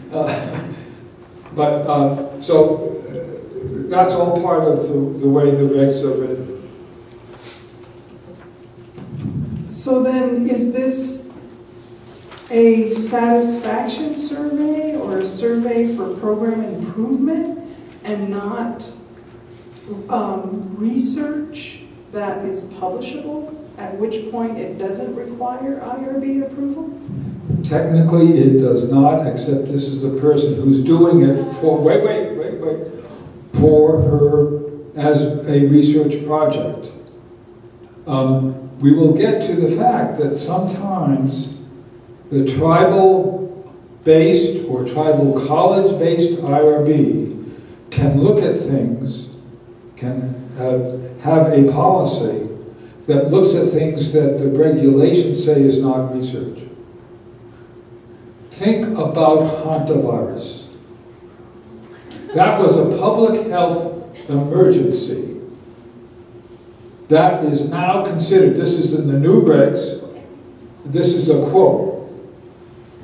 Public health investigations, like for, of that nature, are deemed not to be researched. Notice it doesn't say are not researched, it says are deemed not to be researched, are interpreted in our regulations as not being researched. That hantavirus, those two articles absolutely needed to have been reviewed by the Navajo IRB, which, beforehand, and changes made to those articles. End of statement. So just because it's a public health investigation doesn't mean that the dissemination of results shouldn't be looked at. There was a well-known public health investigation of a tribe in the Southwest that had an outbreak of congenital syphilis. It means kids born with syphilis. And that is actually the only way to have that happen nowadays is that there's a breakdown in medical care. Any good medical care prevents 100% of congenital syphilis, period. So there was a breakdown. It was published. And then the state, and I won't say the state because it's nearby and I've already talked about the state, but the state announced that this was a outbreak of congenital syphilis on X reservation. And what happened? Again, it's dissemination, not the research, the public health investigation, it was the dissemination of results. What happened? All the kids in the tribe were told, stigmatized by the non-Indian kids, your mom is a whore, right? You know what kids will say. The gas stations around the res would not permit Indians to use the restrooms. Why? Because we all know that syphilis is passed by toilet seats, right? I hope you know that that's not the case. I mean, it really was something that was entirely unnecessary. And so our IRB at Mummy, which is also the Tribal College IRB, Northwest Community College, we say, we're going to look at that. I don't care what the regs are, it's our policy to do that. This is the kind of thing that technically probably does not need to be reviewed by an IRB, but this person is using it as a research study and is going to report not just to the tribe, not just to the diabetes programs, but also to the college. So that's more than, it's showing that this is her research for the college. So yes, in that sense, it's research. Another specific category research, and then we need to get to the protocol research. Another specific type of research that the new regs say is not research is oral histories. The Oral History Association lobbied the OHRP, now the group that monitors IRBs, to have it removed. Why? Well, because oral histories are of a single individual, and so there's no generalizable statement possible. Now, you tell me about the many books that were oral histories about Navajo people or other tribal people that have not then been used to make generalizable statements about the Navajo. So, our IRB says, that's fine with the regs, but we're going to go beyond the regs and we're going to consider it research. Sarah doesn't want to get to the second protocol, but go ahead.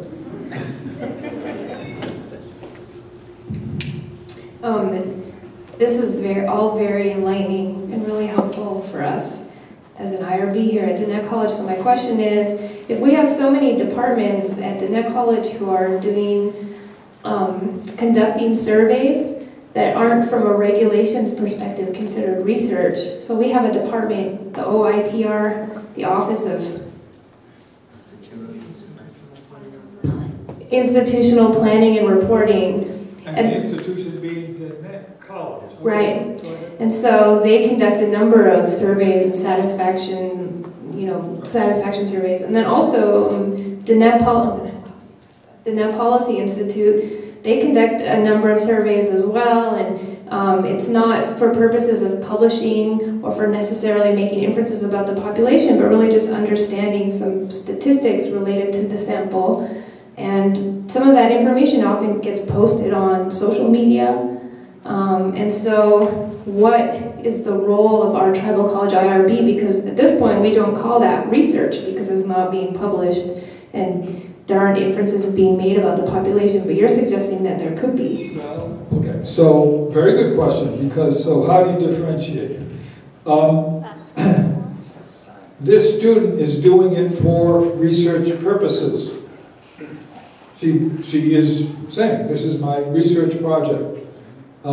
If it were being handled simply by the clinic, and not her, and not for research purposes, and she wasn't going to report it to the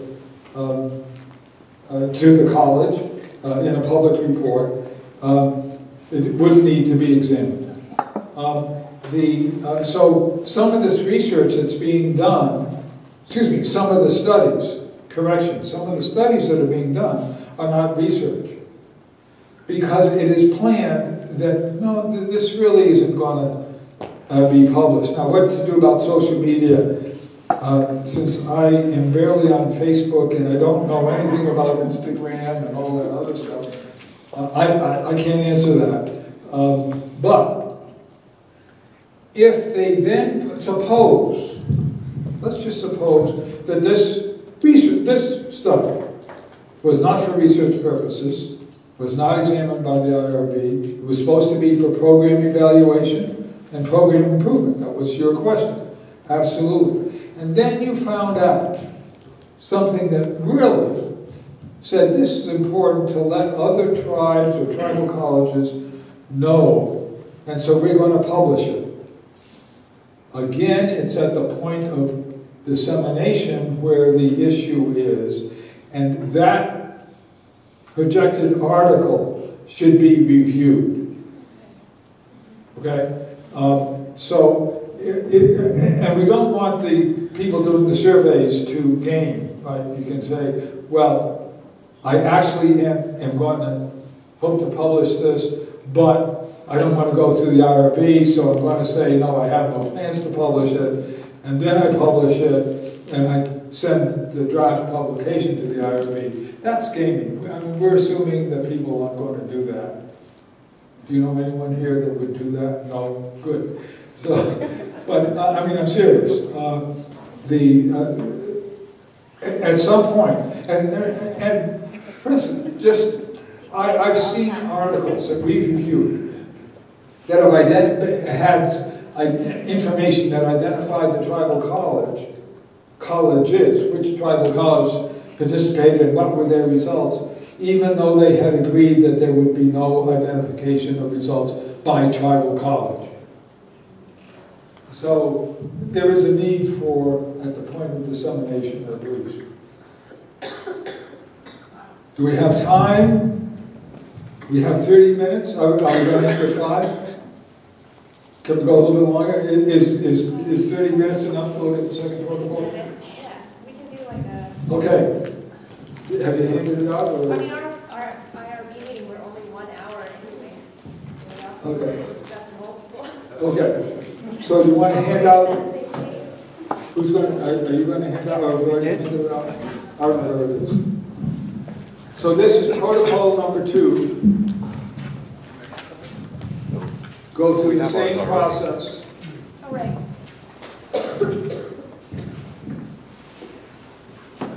And I'm going to ask Thomas to chair this one because this is very similar to something that Linda and I actually did along with some land grant personnel. But this is not the way the protocol actually went in. So feel free to criticize this and do whatever you like. This is not exactly what was approved. Okay, go ahead.